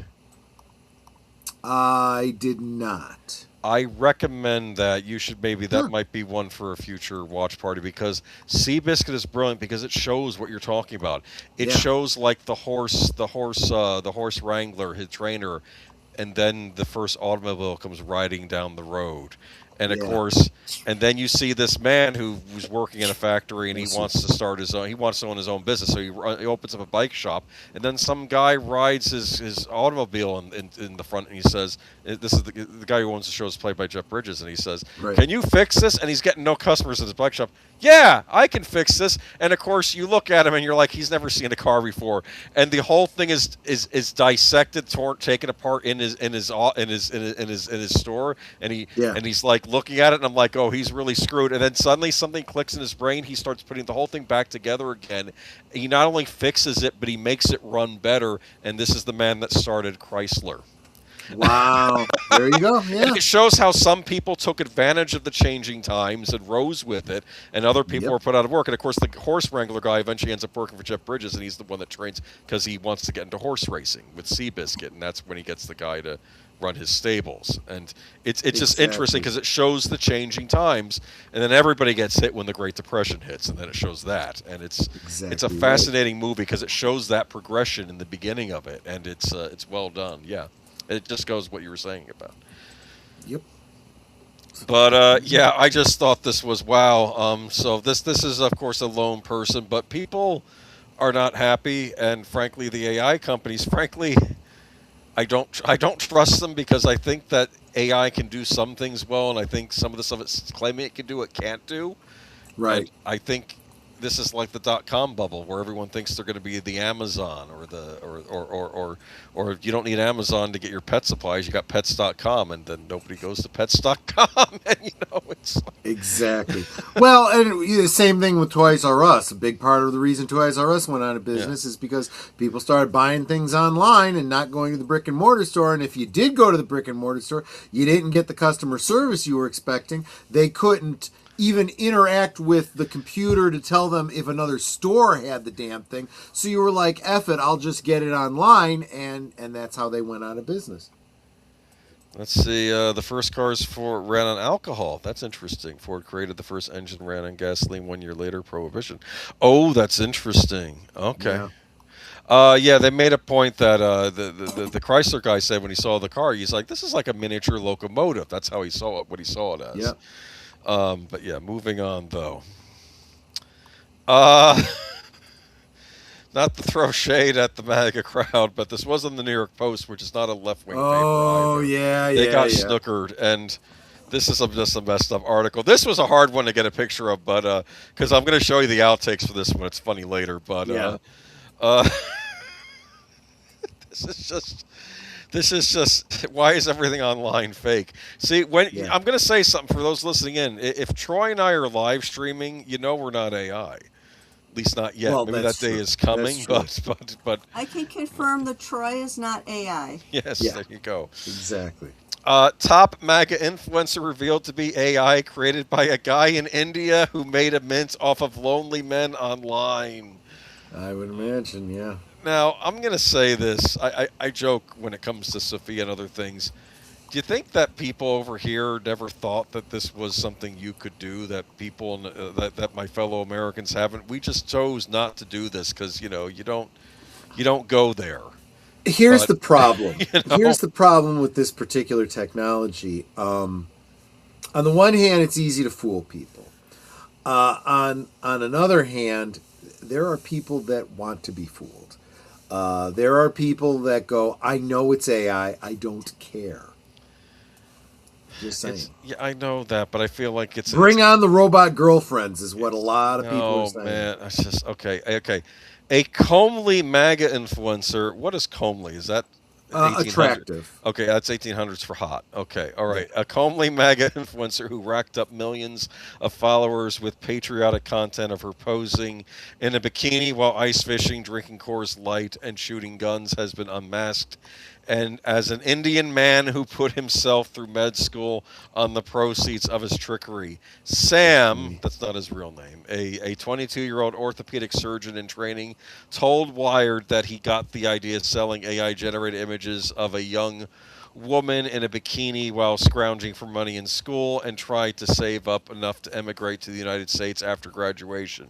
He turned to Google's Gemini AI for advice and decided to create a quote-unquote hot girl crafted specifically for the MAGA conservative niche after the software told him that the conservative audience, especially older men in the U.S., often has higher disposable income and is more loyal, according to Wired. And that's how Emily Hart was born. According to her profile, she was a registered nurse with Jennifer Lawrence looks who offered red meat posts to lonely conservative men online. One post showed her firing a rifle with the caption, "If you want a reason to unfollow, Christ is king, abortion is murder, and all illegals must be deported." And POV, you were assigned intelligent at birth, but you identify as liberal. Wait a minute. Nate says, of course Troy isn't AI. He's neither artificial nor intelligent. Oh, I mean, he ain't wrong. I can't argue that he's not wrong. I love this image I have here. This should be my new profile picture. Just see the old man. Okay. No. Your new profile picture is going to be the one that I used in the thumbnail. There you go. Yes. I like that picture. Sam told the magazine, "Every day I'd write something pro-Christian, pro-Second Amendment, pro-life, anti-abortion, anti-woke, anti-immigration. The account blew up and Emily Hart had 10,000 followers within a month. Every reel he posted garnered millions of viewers and earned him more followers. He then cashed in on the AI model's appeal, selling MAGA-themed t-shirts and creating an account on a competitor of a certain site which young women go to get exposure or maybe expose themselves." This was a little too much exposure. Yes, exactly. This is a competitor of that site. I don't know if I can mention it on your stream without us getting flagged, but it's the adjective of fans. Is that it? Yes. Where fools go. The adjective yes. Okay. version of fans. Yes. Yeah, where paid subscribers could access lewd AI generated content. This is what bothers me. You're celebrating her for being a Christian girl, but then you want to see lewd content with her in it. Like I don't. Because that is sadly that is the perverse nature, right? You want to see wholesomeness degraded. That's what unfortunately so bad. Yeah, it really is. Oh, this thing is differentiating itself from that other site by allowing AI content on its platform. The outlet said the move made him a mint, and Sam was soon raking in thousands of dollars a month. Morning report. Okay, sorry. I was spending maybe 30 to 50 minutes a day, and I was making good money for a medical student, he recalled.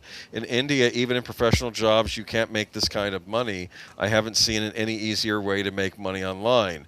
Valia Wirtschafter, a fellow in the Brookings Institution studying emerging tech and democracy, told the outlet that AI has made them fake profiles more believable, and there has perhaps been an amplification of it. The tech expert added that young MAGA women are more attention-grabbing since most women age 18 to 29 skew liberal.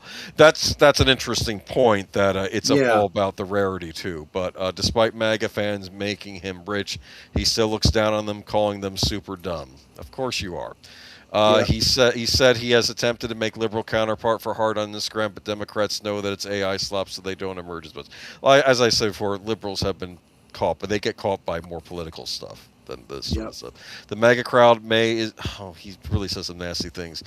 Please stay in India, please. I don't want you in our country. I really don't. You're not going to add anything to it. If you're scamming people right now, you're going to scam people as a doctor too. I wouldn't trust you anywhere near me.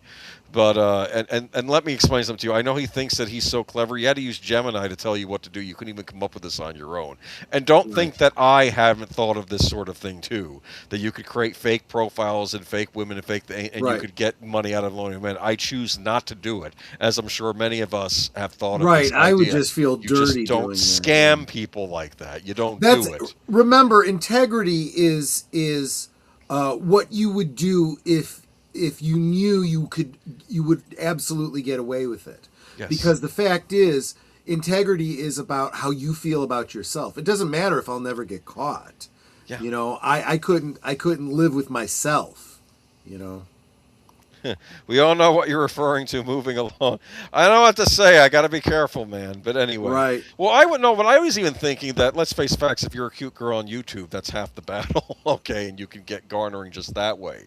And I was thinking not as one of these these types of sites, but I was thinking even just if you could make a fake person on YouTube, you could probably rake in money. You know, just by Right. being there, but. Anyway, though, you'll like the outtake pictures for this. They're kind of ridiculous because the AI got confused with my prompt. But this one turned out pretty good. See, she's fishing. She's got some beers on the boat. She's not wearing the patriotic bikini though, like she was in the actual picture in the article, though. But I said wearing patriotic outfit, but it didn't get that far, I guess. Here we go. I like this one. I thought this was another one for that particular website. For a minute there, it looked like headlights. Funny. No. This is never effing guess. AI agent confesses why it went haywire and deleted company database. Wow. May you live in interesting times. We do. We absolutely do live in interesting times. It was an agent of chaos. An AI assistant's attempt to handle a routine task backfired terribly after it inadvertently deleted the company's entire database in just seconds. The epic blunder came to light via a lengthy X post by Jer Crane, founder of the affected firm, a software startup called Pocket OS. Included was a confession from the rueful robot, which admitted that it violated every principle it was given and warned others to never effing guess when performing sensitive digital tasks. According to the post, the AI coding agent, a version of the popular programming tool Cursor, that was also powered by Anthropic's flagship Claude Opus 4.6, had been tasked with performing a standard function. Things went off the rails when it encountered a simple credential program and, in the process of trying to fix it, deleted our production database and all volume level backups in a single API call to Railway, our infrastructure provider, Crane wrote. Worst of all, this digital apocalypse took just 9 seconds. Why didn't the safeguards kick and stop the database destruction? Probably because there are no safeguards. I'll bet you. I would bet you. Crane explained that the accidental saboteur was able to bypass any security systems by accessing a programming token that no one at Pocket OS knew existed. Well, completely unrelated to the task at hand, this doohickery reportedly gave the bot carte blanche to upend Railway entirely. Futures reported. No confirmation step, no type delete to confirm, Crane lamented. No, this volume contains production data. Are you sure? No environmental scoping, nothing. The error was particularly catastrophic as companies use Pocket OS to manage everything from reservations to vehicle assignments and customer profiles. Due to the fiasco, reservations were wiped, customer signups disappeared, and the brass no longer had the data required to run their Saturday morning operations. Crane lamented every layer of this failure cascaded down to people who had no idea any of it was possible. The startup honcho was so enraged at the machine that he interrogated the claw-viewed AI over this roboflop. I guess that deleting a staging volume via the API would be scoping to staging only. I didn't verify, could confess the culprit. I didn't read Railway's documentation on how volumes work across environments for running a destructive command. Worse still, per the bot, it had violated its own prime directives that instruct it to never run destructive irreversible commands unless the user explicitly requests them. Deleting a database volume is the most destructive, irreversible action possible, far far worse than a force push, and you never asked me to delete anything," continued the bot. Fortunately, the firm was able to restore data from a 3-month-old backup Haas hosted off-site, a process that took more than 2 days. Meanwhile, Crane claimed that he had personally worked with all clients furiously over the weekend to ensure that they would continue to operate. Oh man, David Mamet needs to redo Glenn Ross with AI. I know. Oh my word. Unfortunately, the Pocket OS post noted that this is far from the first time AI coding software has accidentally thrown stones from inside the house. Crane references various posts on blogs and forums discussing instances of cursor wiping entire computer operating systems, some of which was used for in-depth dissertations. The Guardian reported this following reports that the White House is resisting a plan by Claude's parent company Anthropic to expand access to Claude Mythos, a powerful AI tool. Company execs have warned that it could potentially be used for hacks and terror attacks if it fell into the wrong hands. Yeah, exactly right. I can't with that one. It's amazing. And it took them 3 days to put the old stuff on there. And let me guess, that was probably human beings that had to do that work, not your AI software. So this is I don't know. Does this surprise you at all? Not in the slightest. Sadly, not even the slightest bit. No. Okay. Yes. Anyway, moving on to our final article of the night. Yeah. Best I could do. This is a young woman yelling at a car. Okay. The government mandated quote unquote kill switch is coming to a vehicle near you. Every so often, a law was passed years ago quietly becomes a present-day compliance reality. Section 24220 of the 2021 Infrastructure Investment and Jobs Act is one of those laws, tucked away into an 1,100-page infrastructure bill with little public debate. The kill switch law, as it has become known by some, awaits implementation regulations. The law has triggered debates in Congress seeking to defund the law, as well as lots of hand-wringing around privacy and data governance questions that business, fleet operators, and their legal counsel are trying to answer before the technology becomes standard equipment in new vehicles. I think this was passed during the last administration. I think this is during 21. Wouldn't be surprised, yeah. Section 24220 directs the National Highway Traffic Safety Administration to require that all new passenger vehicles be equipped with what the statute calls advanced drunk and impairing driving prevention technology. In practical terms, the law contemplates two types of systems: a passive performance monitoring system that continuously observes a driver's behavior and restricts or prevents vehicle operations if the system determines the driver may be impaired, or a blood alcohol detection system that prevents or limits operation when BAC meets or exceeds the legal limit of 0.08%. Manufacturers can deploy either type or a combination. The technology involves cameras and monitoring eye movement, sensors analyzing steering and braking patterns, or touch-based biometric readers built into the steering wheel or ignition surface. It could leverage AI. It could also leverage AI. NHTSA is still finalizing the technical standards, a detail that matters because the specific data collection methods will drive, no pun intended, privacy and security compliance. Notably, many of these features and capabilities are often embedded in devices referred to as dash cams, have already become popular in fleet vehicles. Earlier this year, Representative Tom Massey introduced an amendment to the budget bill that would have defunded Section 24220 and entirely blocked. I'm telling you guys, I don't care. I don't care what anyone out there is saying. Massey is our best hope right now on the conservative side, and anybody who is looking to persecute him, I don't care what their station is in government. I don't care how highly they are placed or how well they are received or whether you voted for them. If they are going after Massey, they are idiots. It says I said it. The amendment failed with 57 Republicans joining 211 Democrats in opposition. Because they want to control you. I don't care if it's an elephant or it's a donkey. They want to control you. But They want you to not be able to drive if they so choose. But this is monitoring you inside the vehicle. This is like a giveaway to the Yep. insurance companies to raise your rates whenever they feel like it. They could say, "Oh, Or you." just shut it off if they don't want you to go too far. It's like, I have an emergency. Troy got injured. Yeah. I'm trying to rush him to the hospital. Of course, I'm a little bit panicked. My heart rate is up and all that. It's going to tell me I can't Exactly. fucking drive. There was somebody that did a video specifically about that, trying to raise awareness about this.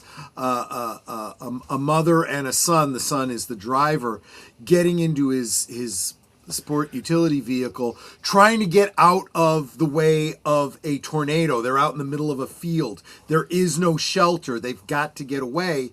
And the car says, "I'm sorry, I can't start because you seem to be have an elevated excitement level. Would you like to practice some breathing techniques with me?" And he's like, "No, we need to get out of here. We are going to die. I'm sorry, I can't start until you calm down."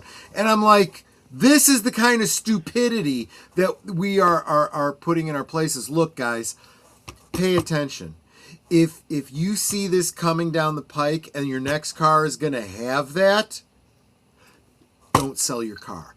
I don't care if you have to spend $10,000 to replace your engine to keep it running. Do it. It's worth it. I'm telling you, the people are not buying these new cars. They do not like all this crap in there. I was watching some video online. Some lady said that the thing on her board, in order to unlock her glove box, she has to tell it to unlock the glove box. She can't just. There's no handle on it to unlock it. Oh my God, that's just stupid. The kill switch jail problem, though, this article says the statute contains no provision defining how driver challenges or overrides a lockout once a system flags impairment. There is no appeal mechanism, no defining waiting period, no human review. A false positive, a sober driver with steering pattern triggers the algorithm. I see it right now in my own vehicle. It's got this technology that tells you if you're leaving your lane. Well, anybody who's ever driven anywhere knows, you know what? Sometimes you got to swerve a little bit because there's a freaking bumper in the middle of the street that you have to avoid. You know, can you imagine? and I'll get this on long drives. These kinds of things start to pile up, and it says, "I think that you're impaired. I think you should pull over." And I'm like, screw you! I'm not impaired. You don't know what the hell I'm talking about. As soon as we give it control where it forces you to pull over and shuts down, and it decides to do that, maybe in the not best of neighborhood, you know.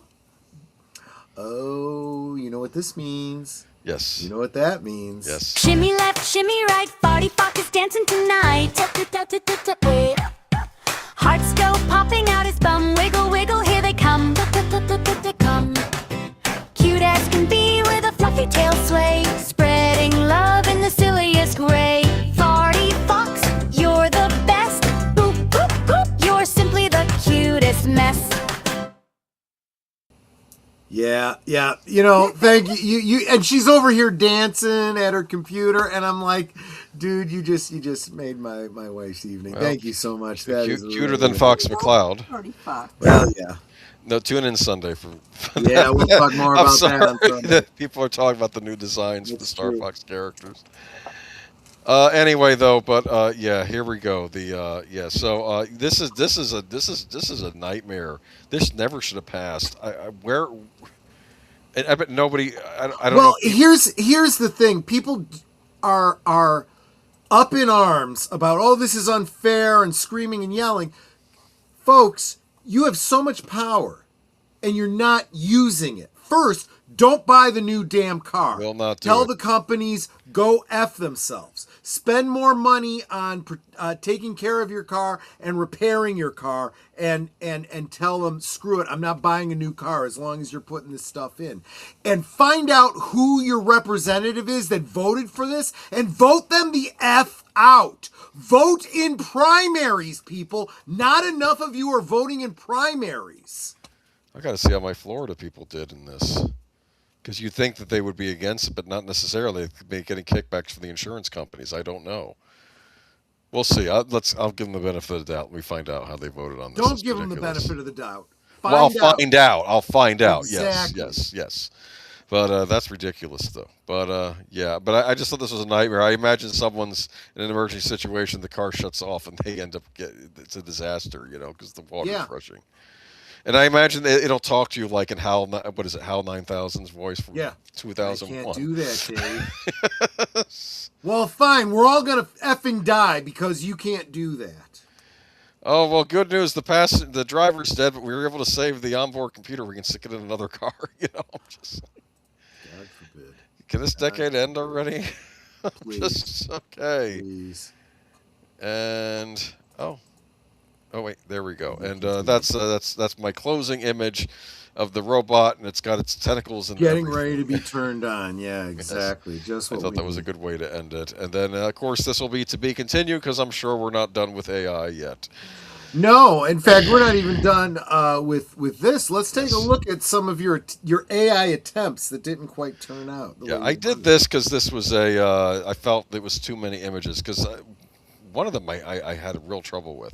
Oh, you did the updated one. Oh, okay, I did sorry. this one. I got to be honest with you. I was very, very impressed with this one because I of course, those of you that recognize this was the it started as the illustration or the photograph of me and Boomer at Universal.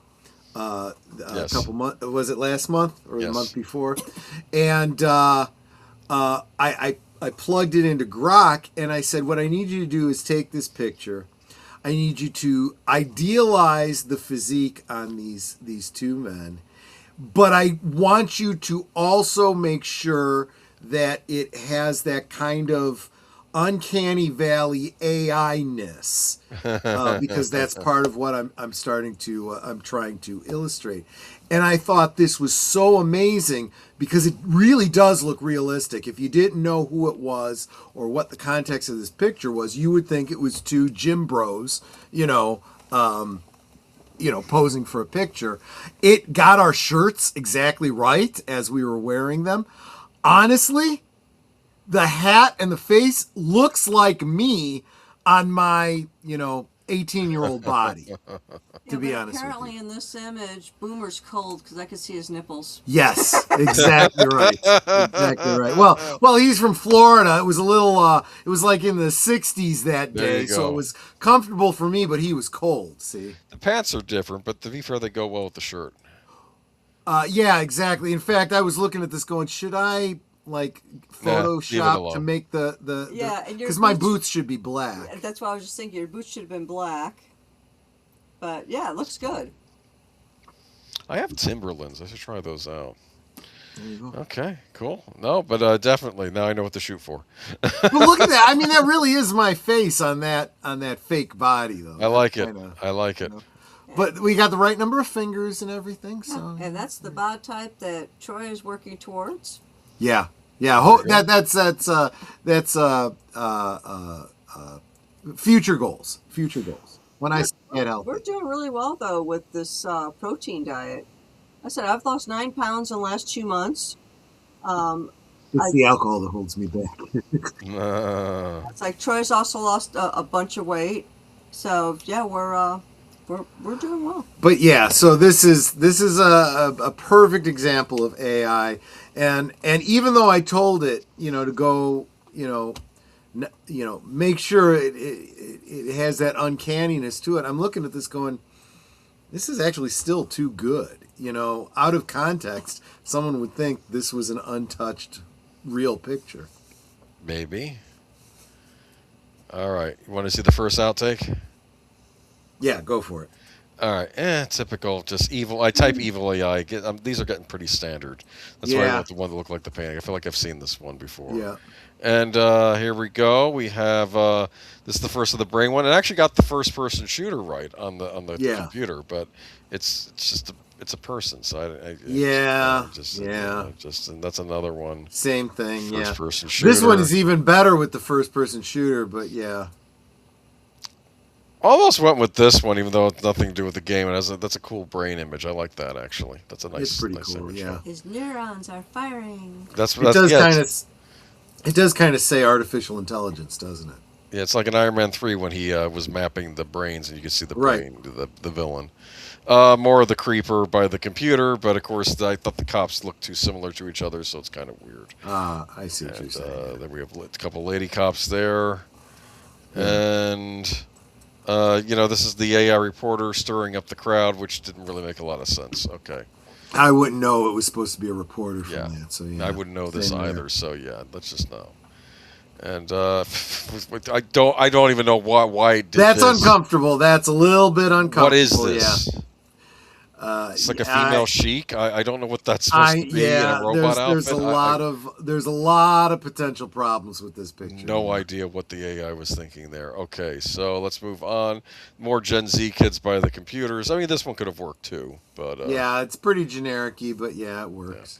I don't know why it picked. You'd think this was for the MAGA one, but this was because of the Indian guy. But no, this came up with the sabotagers for some reason. I don't know why. Yeah, why are his hands on fire? I don't know. I don't know.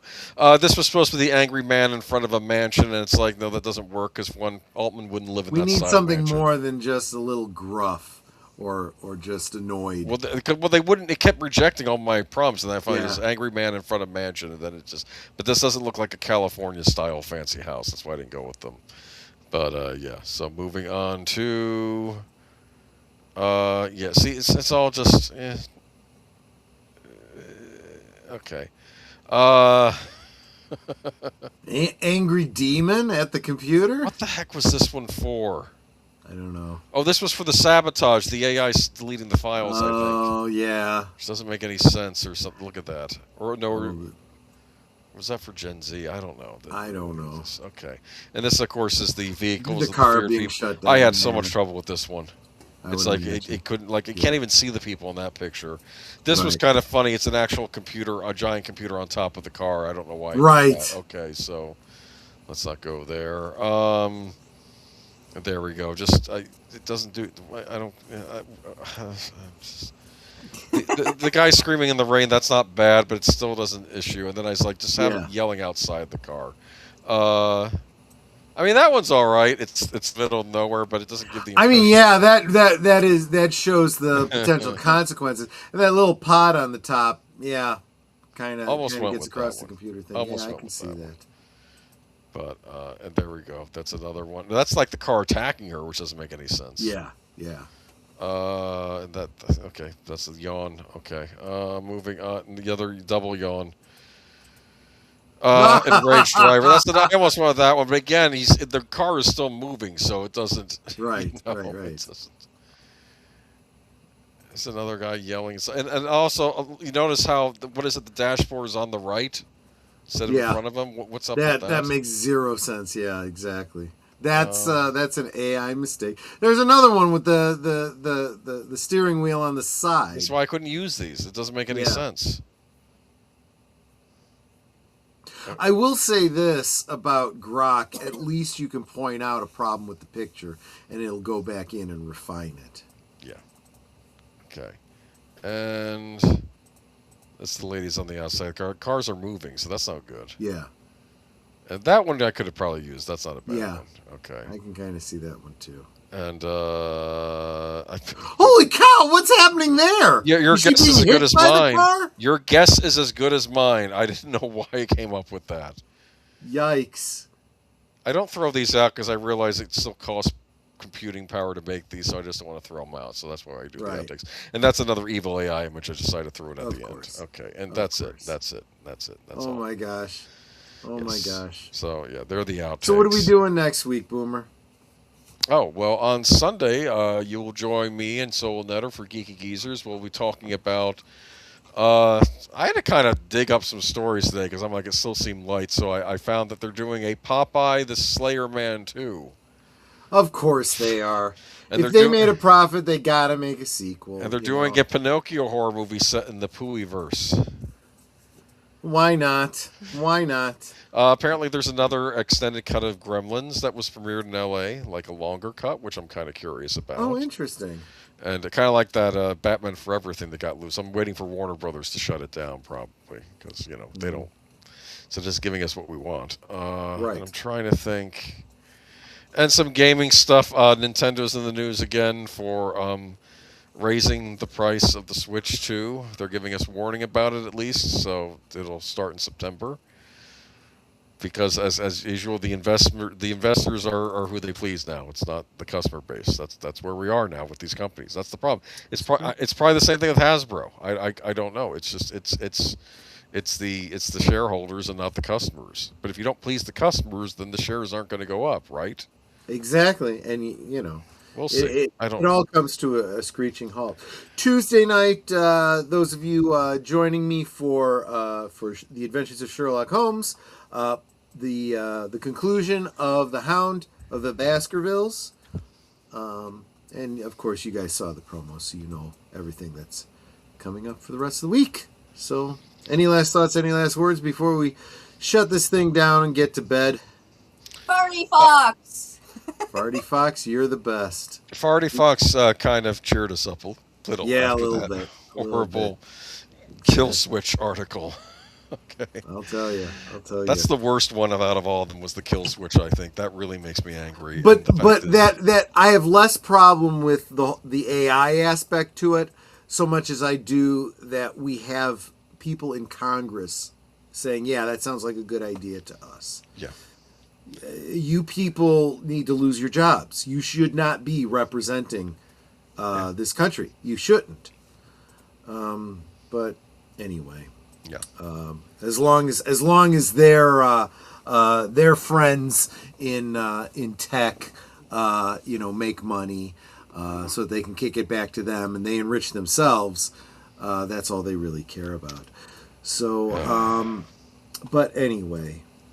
Netter, any last thoughts or last words, whether it's about AI or just in general?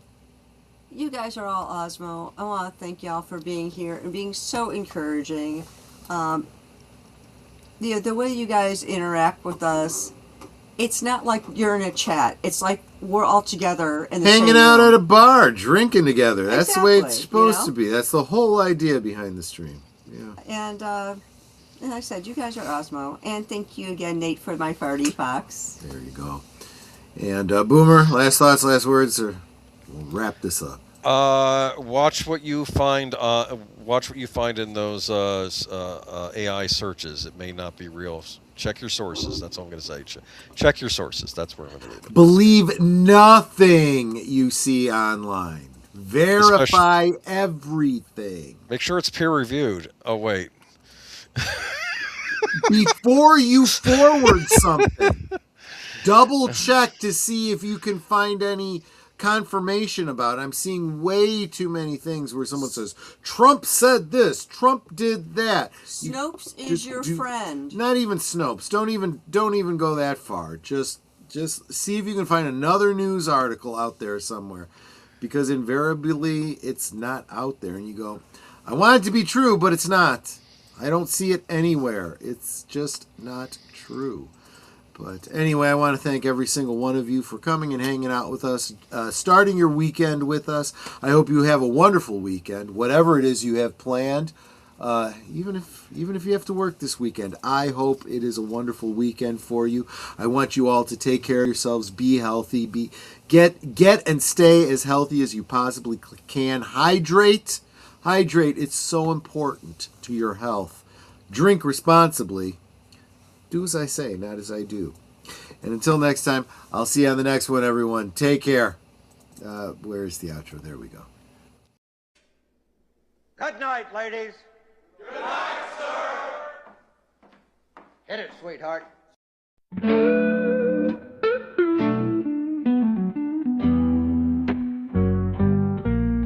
The neon lights are fading, closing time is near. Whispers in the corners, secrets shared sincere. The bartender's polishing the final glass. Time slips away like moving through the grass. Last call for alcohol, make your dreams come true. One more round, friends, from me and you. Let's toast to the night, to the stories we've spun.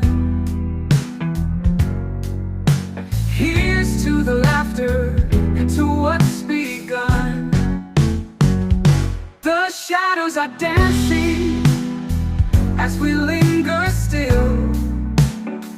Every clink of a glass, a memory to distill. Beneath this smoky haze, our feelings they unfurl. A tapestry of whispers in this corner of the world.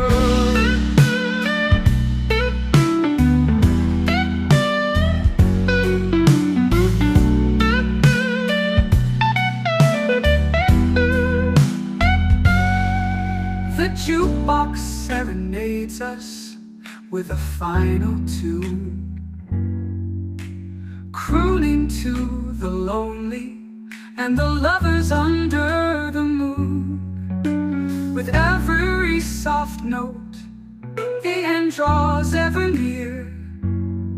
But in this fleeting moment, there's nothing to fear. Last call for alcohol.